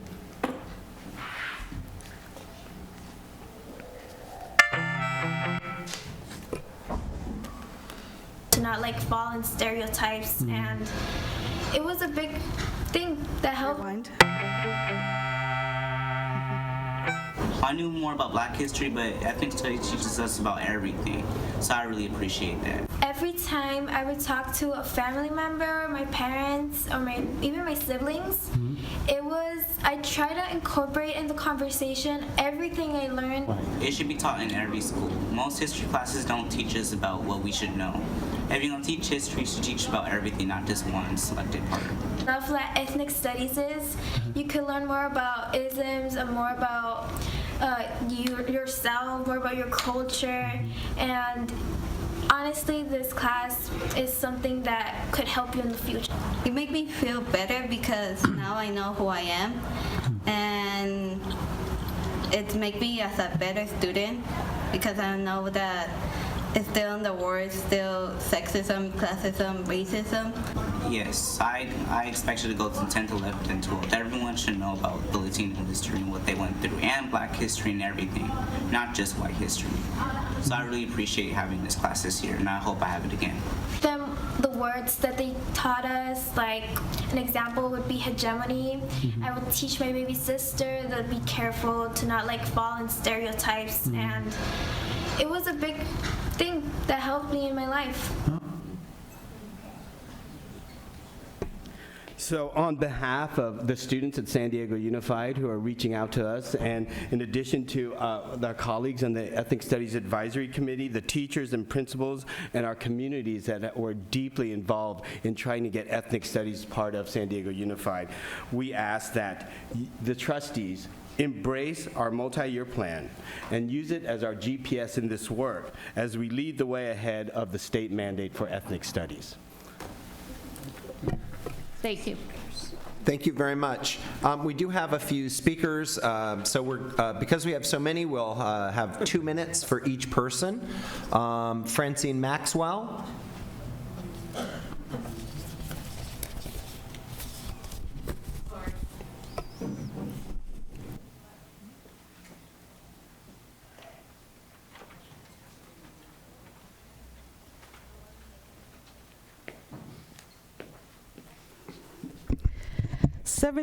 .6% of the district is ethnically diverse and underrepresented, especially on the leadership council for the superintendent. So I'm just a little bit taken aback that since 2016, we haven't made that many strides, in my opinion, except for baby steps, and we're only at one school. It should have been, by now, since 2016, that it should have been at another school so that we can show the commitment. Also, this class is more geared towards not just being for Black and brown students, but I'm not seeing it embraced more so for other schools that could have been a test pilot by now, since this was approved by the board of San Diego Unified in 2016. Where's the data? I think that I went through the packet and I didn't find any, but I could have sworn that someone said that there's data accessible. So I'll go back over to the table and see if somebody already grabbed it, because it wasn't. But when I looked for it, I didn't see it. The verbal support of underrepresented students is wonderful, and it continues with this San Diego Unified. Once again, if we don't clean our own house, which is the leadership cabinet here at San Diego Unified, to be reflective of the population of students from various ethnicities, being at one school is not the golden ticket. Like I said, 2016, we're moving. There's another multi-year, 2-year tier plan. It's all talk. It's all smoke and mirrors. At some point, we have to put feet to the fire and let's implement. Where's the money that's behind it? I haven't seen the budget. We're in a budget crisis, a budget crunch. So let's talk real numbers. Let's talk real instead of saying that we're going to wait. And that's just what we do here. We wait to see what the state says and the laws come. But we have opportunity, we have time to implement now, but we keep going through these motions, and I'm confused. Thank you. Tasha Williamson.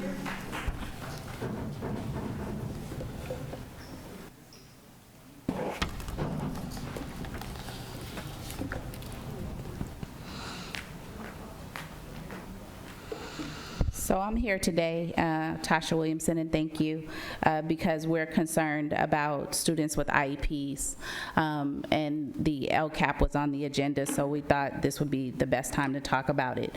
We have a student at Knox Middle School that has 35 behavior incidents, his first being when he was 6 years old, which is battery, minor injury. This school district, we're talking about ethics studies, we're talking about restorative.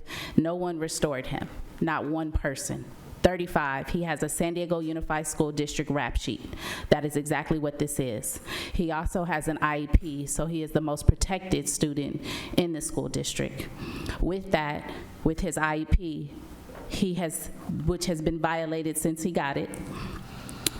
Recently, at Knox Middle School, they violated the fair and impartial administrative hearing rights. They have violated the right for the mother to be present. They have also violated the manifestation determination and kept him out past 10 days. He is now currently out past 14. So this list goes on and on. He has epic failures of behavior and educational goals, no apparent enforcement of support. He has no education plan or IEP services since he's been out of school. They violated the handling of his mother, handed him the IEP without going over it with her and asked her to sign it, intimidating her. These are epic failures. When we're talking about students, I did also hand Ms. Sherrill something for Cindy Martin because we are doing a OAH complaint because of the serious nature and egregious nature of these violations. And we hope that somebody will be present on Thursday, Ms. Whitehurst Payne or Cindy Martin or someone will be present at that IEP and manifestation hearing because this is bad. And if this continues, we will bring more parents and we will shut this board down. Thank you, ma'am. And Tasha, this is the first I've heard of it. Could you please send me an email? I sure will. For follow-up? Thank you very much, ma'am. All right, Danessa Kudo? Are we good? Okay, thank you, ma'am. Gloria Verdley? I apologize, ma'am, it's hard to read. Sorry.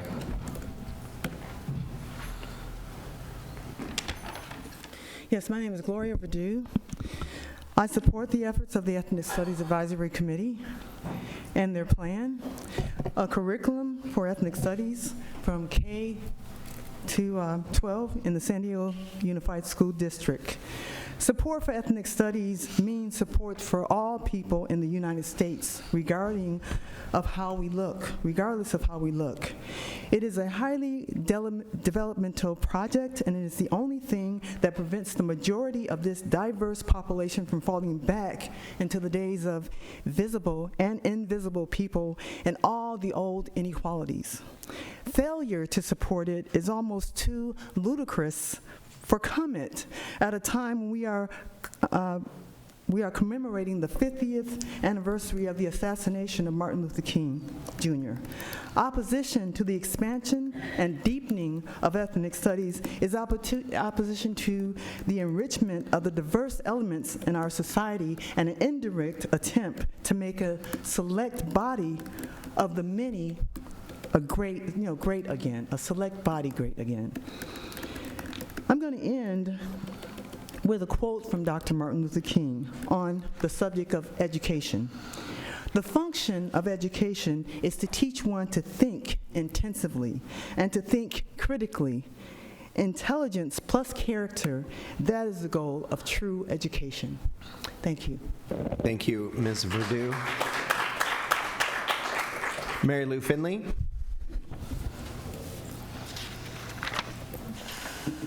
My name is Mary Lou Finley. I'm 73 years old. I just retired from San Diego Unified School District. I've been a part of the Ethnic Studies Now Coalition for a number of years.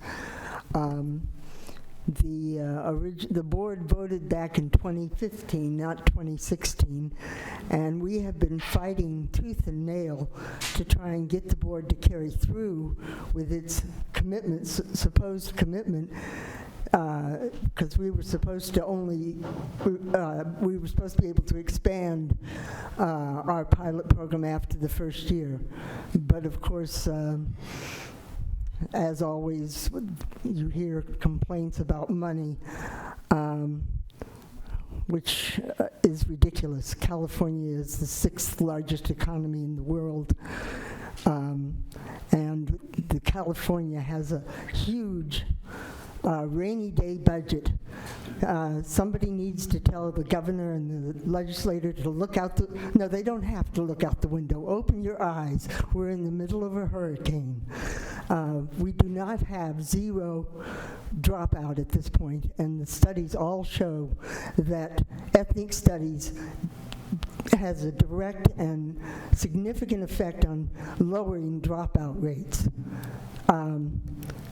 Anybody who is aware in this society is aware that we are in a white supremacist, inherently racist society.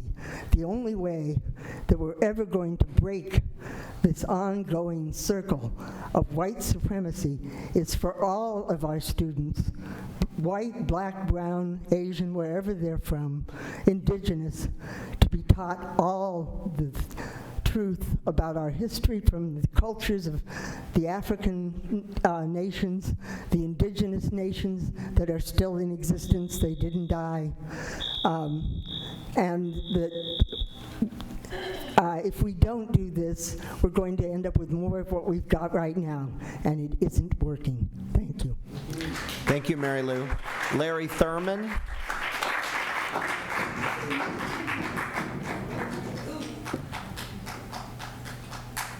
Hi, good evening. Larry Thurman. I teach at Lincoln High School. But I just wanted to come up, and I'll keep it short, because I think the merits of the class and just the concept of ethnic studies speaks for itself, and there's plenty of evidence, so on and so forth.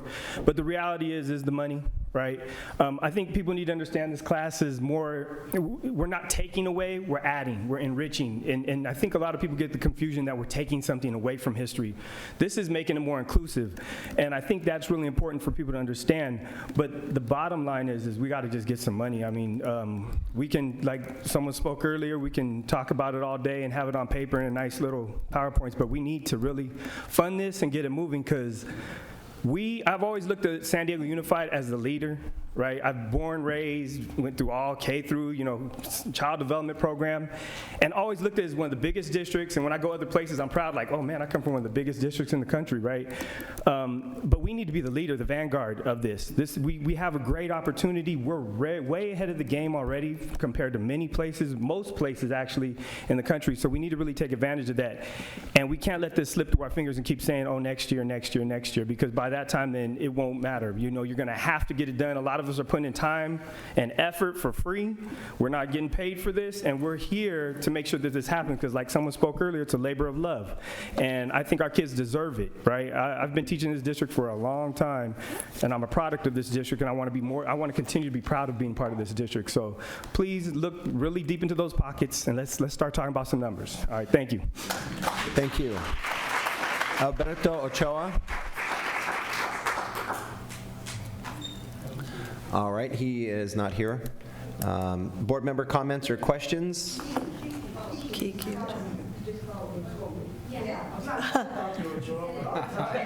Be the other Dr. Ochoa. So my name is Kiki Ochoa. I'm also a proud teacher at Lincoln High School. Thank you. It's good not to be here that often, right? Because a lot of times when we come, we've been asking for stuff and things have been settling down at Lincoln, contrary to media's belief, right? I love our school. Our school is awesome. I think the Ethnic Studies program is a perfect example. I don't have the privilege of teaching the course. I've helped in the development of the curriculum, but the privilege that I do have is being in room 553 before room 554, right? I mean 552 and 551, my friends, and seeing those ninth graders walk past my classroom. Loving education, falling back in love with school. If you had the privilege to sit there in the passing periods and see kids come and treat each other with dignity and respect because they know who they are, just like Guillermo said in the poem, if I respect you, I respect myself. And you can see the growth and the energy and the passion with the kids at Lincoln High School. So, again, I'm going to piggyback on my friend Larry Thurman. Money talks, right, in the United States of America, in San Diego, California. So fund, I know the concrete dollar amount so we can get everybody trained, specifically this summer. I think that's the most important thing. I'm the lead for the PD committee, and we have proposed PD for this summer. There's a lot of teachers. We did the capacity builder training just about a month ago, and all the history teachers were really pumped up about this work, and we're ready to sign up. So we'd really appreciate you funding that so they can get to work and they can infuse this lens in every single content area. Thank you. Thank you, sir. Again, this was an informational item. Thank you very much for the update, Superintendent. Now let's go to board member comments or questions. Trustee Barrera. So first of all, thank you everybody for your continued work and for for moving this effort forward. And of course, as your presentation made clear, we're not simply talking about having a few isolated courses for ninth graders. We know that that's part of the program and what we're developing, but more importantly and more deeply, we're talking about bringing the ethnic studies lens to really our entire curriculum. And I was, as Kiki was, when you said you don't have the privilege of teaching the ninth grade class, but of course your AP US History class is an ethnic studies class. And when I see, the whole list of the courses that you visited El Rancho, I think this effort, to embed, the ethnic studies lens into our entire curriculum is really ultimately what our goal is. I'm very excited to hear from our UCSD partners that we're talking about linking academic outcomes to this work, and it's very important that we do that. But I did want to ask a little bit, because I know the professional development, the effort to build the capacity of our educators throughout the district is part of what is necessary to take this to scale and to embed ethnic studies into the curriculum. So could we talk a little bit about where we are on the professional development plan? So if you look at the multi-year plan, the summer 2018 goals, that is the Ethnic Studies Advisory Committee in our discussions and our development. That is our goal for the summer, is 5 days of professional development and 5 days of curriculum writing and the additional details that are provided there, with the idea that any teacher who is going to teach the Ethnic Studies elective course or is interested in ethnic studies, which we found a lot of interest among our high school and middle school history and social science teachers, would take that course. If they're going to write curriculum, they would attend a 2-day foundation course, and then they would have a workshop on what it means to write curriculum that meets UCA to G requirements, and so that we would be supporting them in the development of new coursework as well. So that's the focus of the work for this year. The decision of Ethnic Studies Advisory Committee, because we can't commit to a 5-year budget, we have, as you can see in the multi-year plan, we have major goals for each year, but we're taking them at a detailed level year by year. So our big item for this summer is the professional development for the courses. So is part of the action that we're being asked to take tonight to approve the plan, which includes the professional development plan for this summer? Is that? Well, I would certainly move that recommendation from the staff. So what is the motion? Well, the motion is to approve the multi-year plan, which includes the plan for professional development for this summer of 2018. Okay, we have a motion. Is there a second? I'll second that. Okay, second. Do we need speaker slips on the item because there's an action now?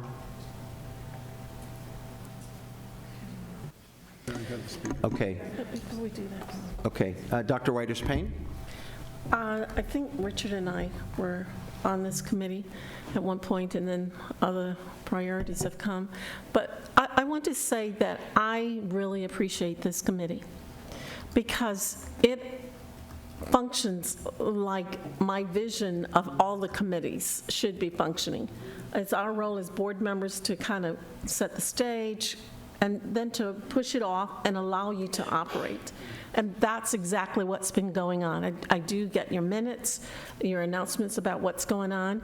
And I want to thank the constituents involved in this particular project because UCSD, John and I were commenting earlier that we had National University, we had UCSD sponsoring schools, supporting schools, and we're looking for a state and where they are. But UCSD has taken on a major role in this. I don't know how you were able to do it, but you've done a phenomenal job with the evaluation and the research that you've done, because now we have hard data.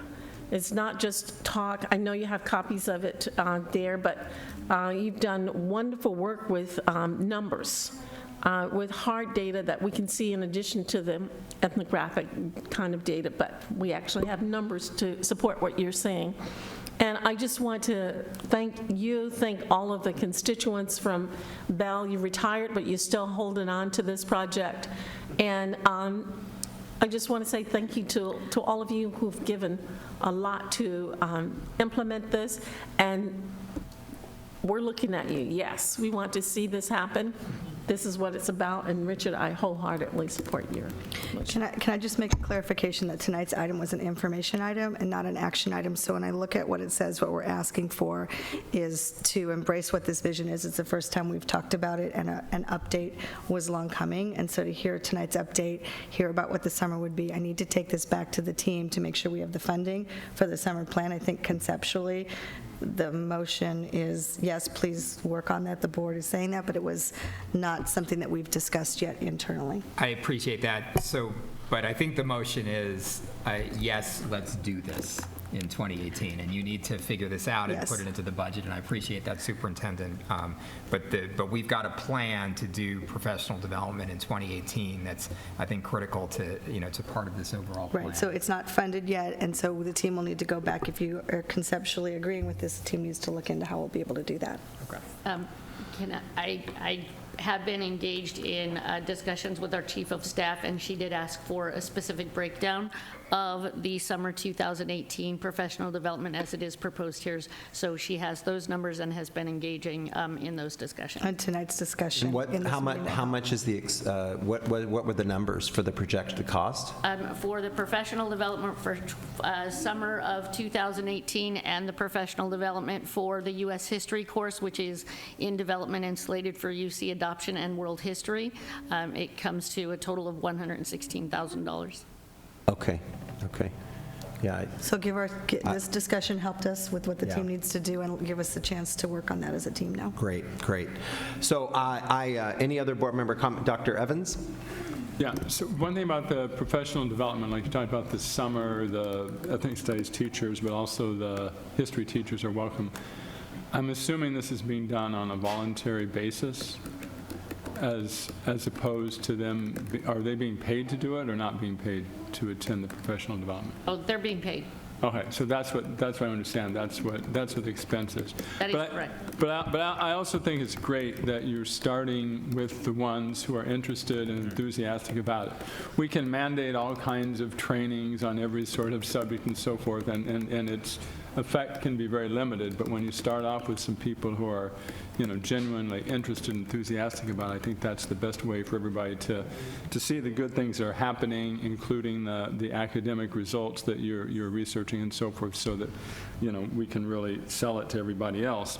And I understand the concerns about the slowness of rolling this out. I know the other side is we don't want to just say, okay, let's just plop it everywhere all across the district without having people properly trained, which is exactly what we're doing right now.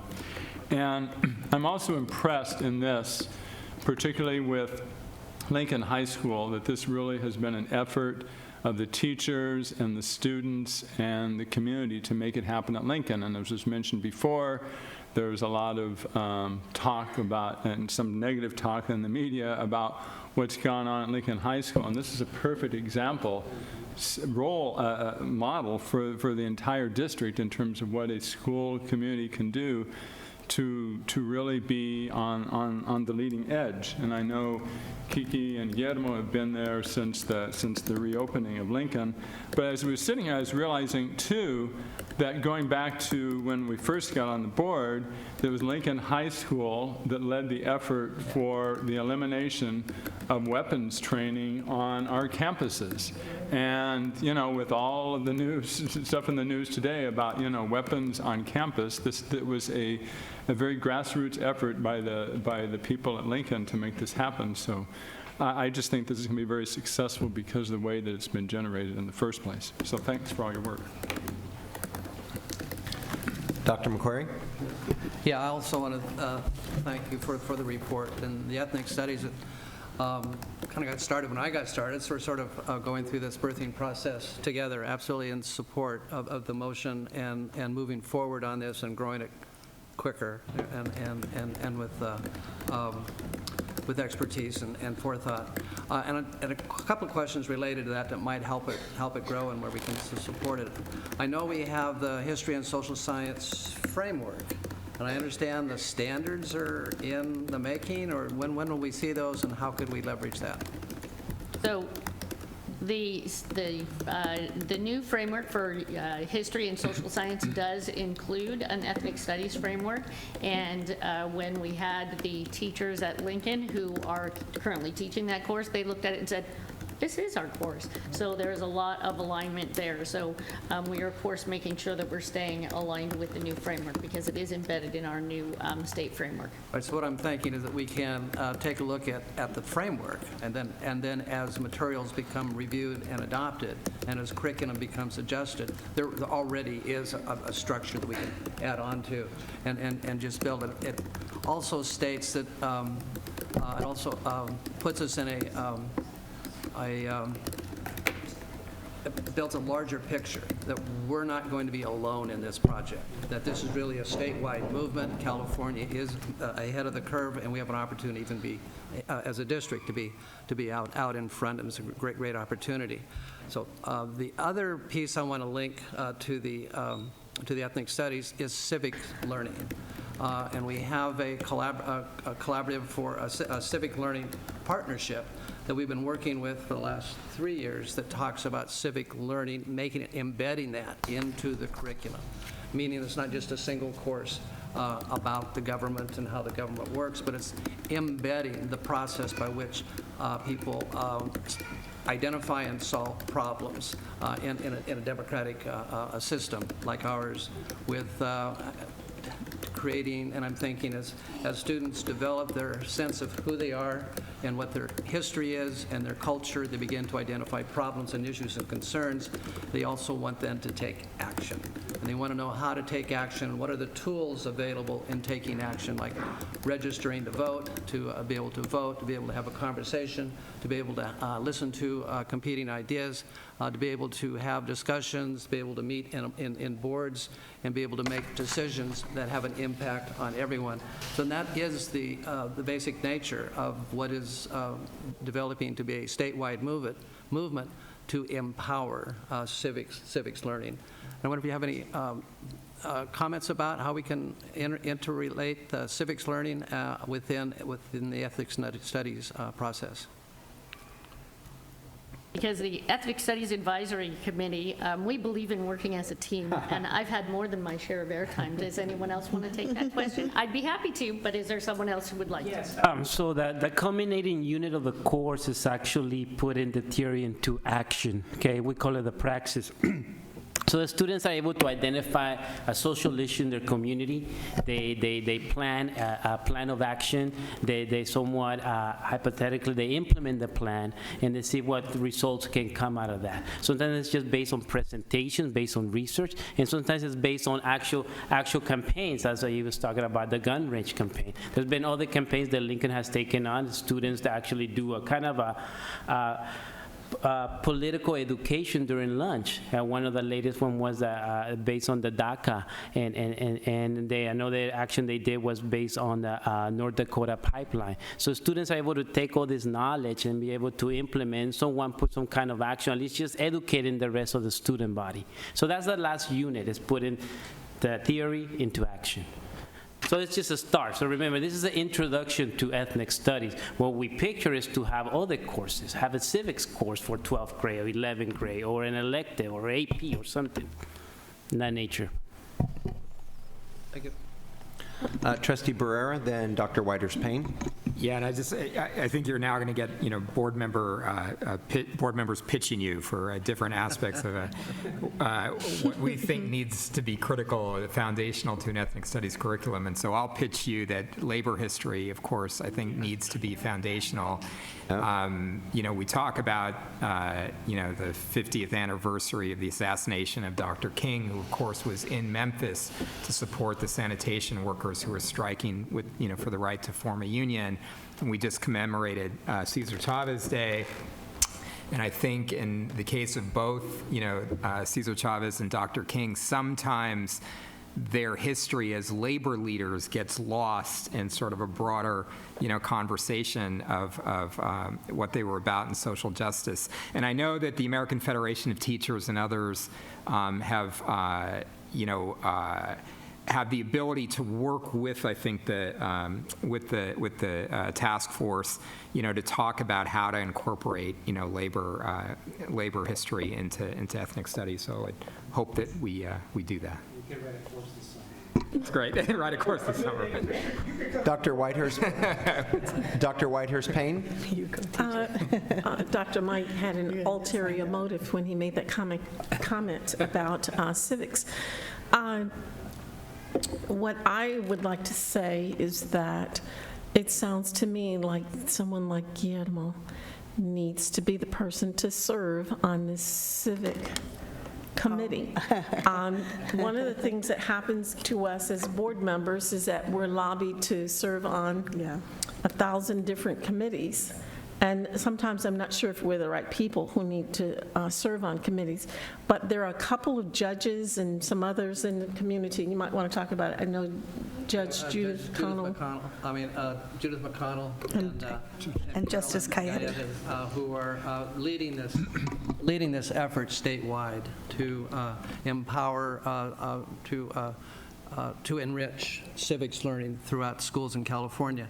They found that when they were selecting juries and when judges were talking about having juries, people sitting on juries, people just didn't know the basics.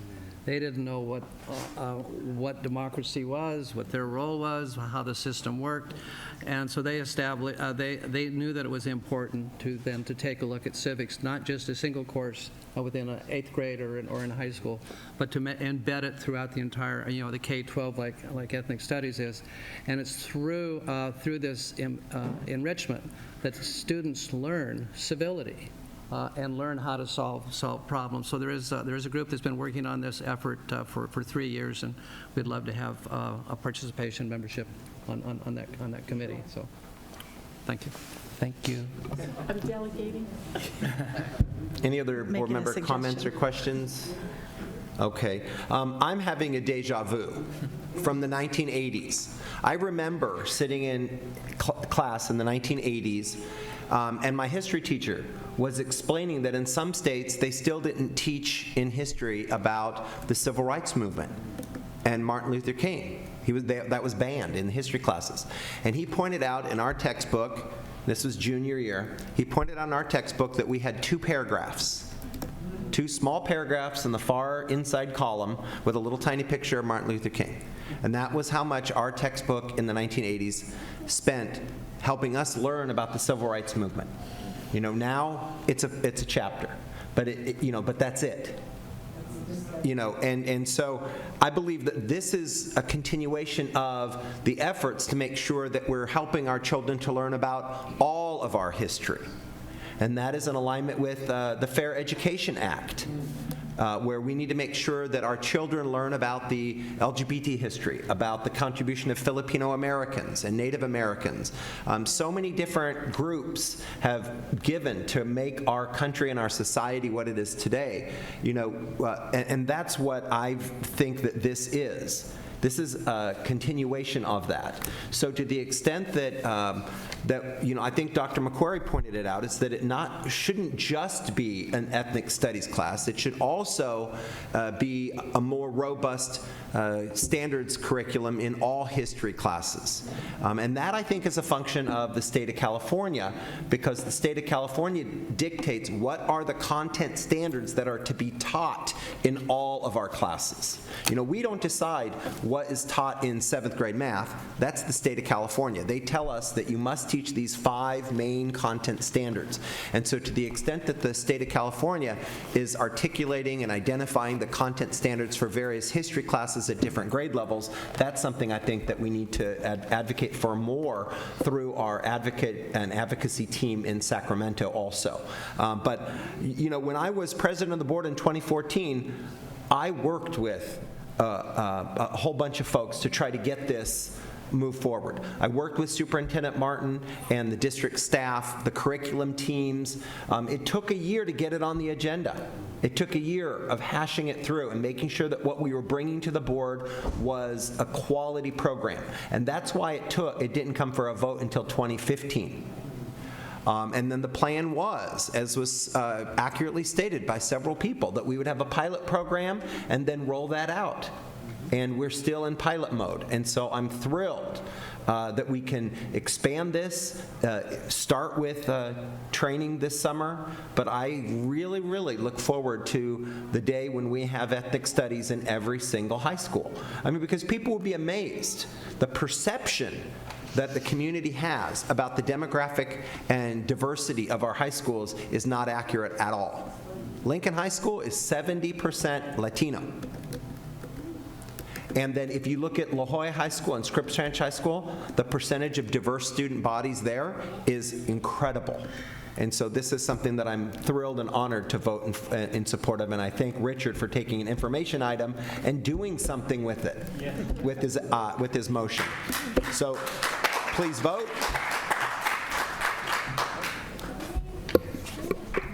I just want to make sure that I clarified that we have to. We'll find the money. We looked at what the. We'll find the money. The team is going to have to look at that. We'll find the money. Okay. And that passes unanimously.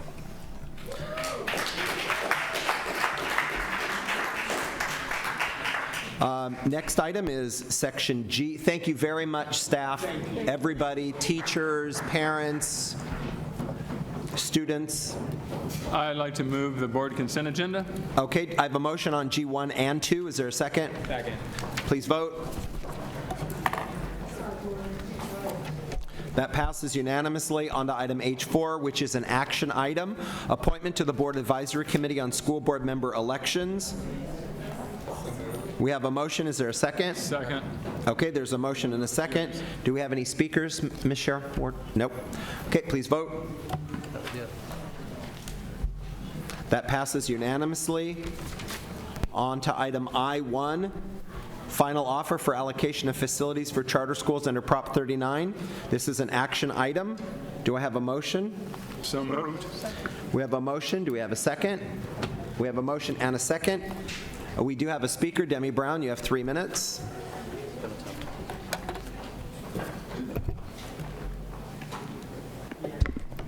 Good evening, Superintendent Martin, President Beiser, and Board Trustees. My name is Demi Brown. I'm the founder and principal for Empower Charter School. I want to share my appreciation for Dion Harrington and Lee Dolgoroff, as I know that the Prop 39 process is incredibly hard work. And we still have some work left to do in the future, as this offer is for only half of our in-district students. But I am hopeful. I really believe that the district can partner with us to meet the needs of all in-district K-12 students. And I'm ready to get started now to start planning a long-term solution in Linda Vista so that our students have equitable facility space. Thank you. Thank you. We have a motion and a second. Any board member comments or questions? Yeah, I want to thank Lee and the staff and Demi for the work that they've done to pull this forward, and that to be able to bring it to the board and to get a recommendation for approval and then to move it forward. So Thank you very much. Any other board member comments or questions? I also want to thank Mr. Dolgoroff and everybody on the staff. This is a very challenging process, but I do want to highlight the comments of Demi Brown that unfortunately this offer doesn't provide facilities for half of the students in our district, and I hope that staff will continue to work with them so that those students, those children, have a place to learn. With that, please vote. That passes unanimously. On to item I2. This is an action item in the determination of a marquee sign project that is exempt for California Environmental Quality Act pursuant to CEQA Guidelines Section 15311 and 15314. Do I have a motion? Second. We have a motion and a second. Any comments or questions? Please vote. Okay, that passes unanimously. On to item I3. This is an action item, renaming of Bernard Asian Pacific Language Academy to Bernard Mandarin Magnet Elementary School. Do I have a motion? Do I have a second? We have a motion and a second. Any comment or questions? Just why you change? I think this is the second name change for this school in 8 years. second location, but it's a work in progress. The reason for the name was so when, as people Google Mandarin or Academy, they get this school directly. Okay. Before it was you had to sort through Asian Pacific Island. This also came from the parent community brought forth to the principal a couple of years ago. This idea that they wanted to adopt a school name that more accurately highlighted the core component of Barnard's language immersion program. So it went through the whole names committee and the process that we usually do. The community initiated that renaming process, and they started this 2 years ago.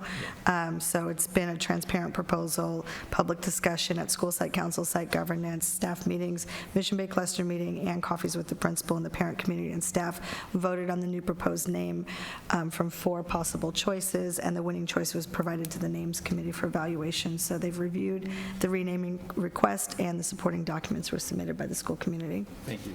The other part of the name is Magnet. Right, yeah. I think if you go back and watch the tape from a few years ago when we changed the name to Bernard Asian Pacific Language Academy, you will hear me talk about how I thought we should have kept Mandarin or Chinese in there. So I hate to say I told you so, but I will be voting in favor of it. All right, please vote. That passes unanimously. All right, on to the superintendent's consent agenda. We have one speaker, one person that pulled item 1, 3, 5, 11, 14, and 19. Do I have a motion for those items? So moved. We have a motion. Is there a second? We have a motion and a second. We have one public speaker on all of them, citizen. Now, I know that you're concerned about making sure you have time to address all of them, so how about we do a minute for each one? Okay. Is that reasonable? It's more than reasonable. I have my notes, and it shouldn't even take that. Okay, so I'll give you 6 minutes. Begin. You're pretty funny about the Barnard name. That was funny. Okay, so you've got marquee signs on the regular agenda, but you don't have things like the field trips. I have a lot of concerns about this fifth grade field trip, and it's occurring during a regular school week. It's imperative that children are being told that they're not going to be excluded if they can't come up with the money for going to a camp. I tried to find the public records, but it's very hard pulling public records out of this school district. I'm actually going to the San Diego County Office of Education. I see a lot of schools, like at Scripps Ranch, at Dingham, at Jerebeck, and teachers are sending out flyers telling parents that they have to pay for field trips. And it's a school activity. You can't charge for a school activity. It's just like books. I don't know where that came to be. There is a law that says that you can charge for outdoor camps as long as no child is excluded, but that law does not extend to field trips that occur during the regular school instructional time. J3, lottery money. Again, this should be on the regular agenda. I get questions all the time about where's the lottery money? You know, show me the money. And people want to know how much lottery money is coming in, what are you spending in the classrooms. I saw a list of all the things that you're spending. It's a lot of money, but there are still people complaining to me that there are no instructional supplies in the classrooms, particularly for science projects. They're being told to fund science projects. So pull that out and discuss the lottery money that's coming in, and the focus of spending it should not be on salaries, but on school supplies, which was the original intent that got tweaked a little bit. J5, that's the contract for student teachers.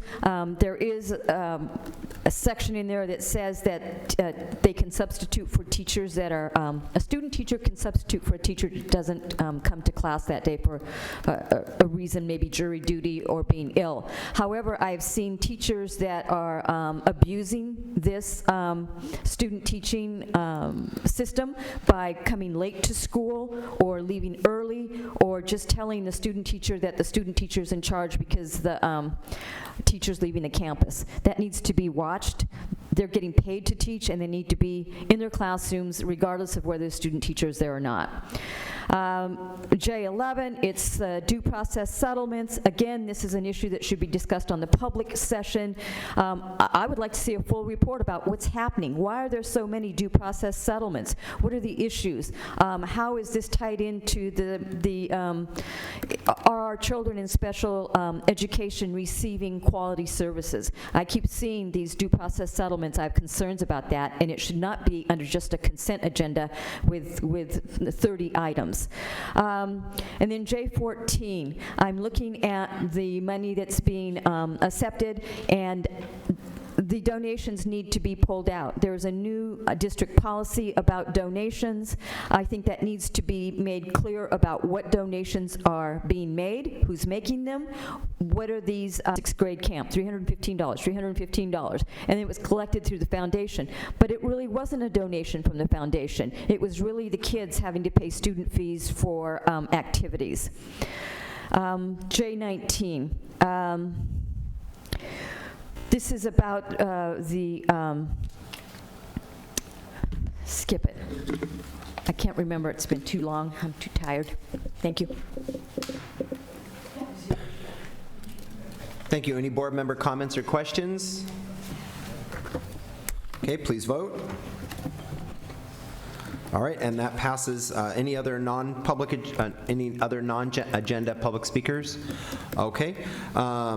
The next regular meeting will be held on Tuesday, April 24th, 2018 at 5 p.m. We are adjourned back up into closed session upstairs in room 2249. 7:30. Yes. 7:30.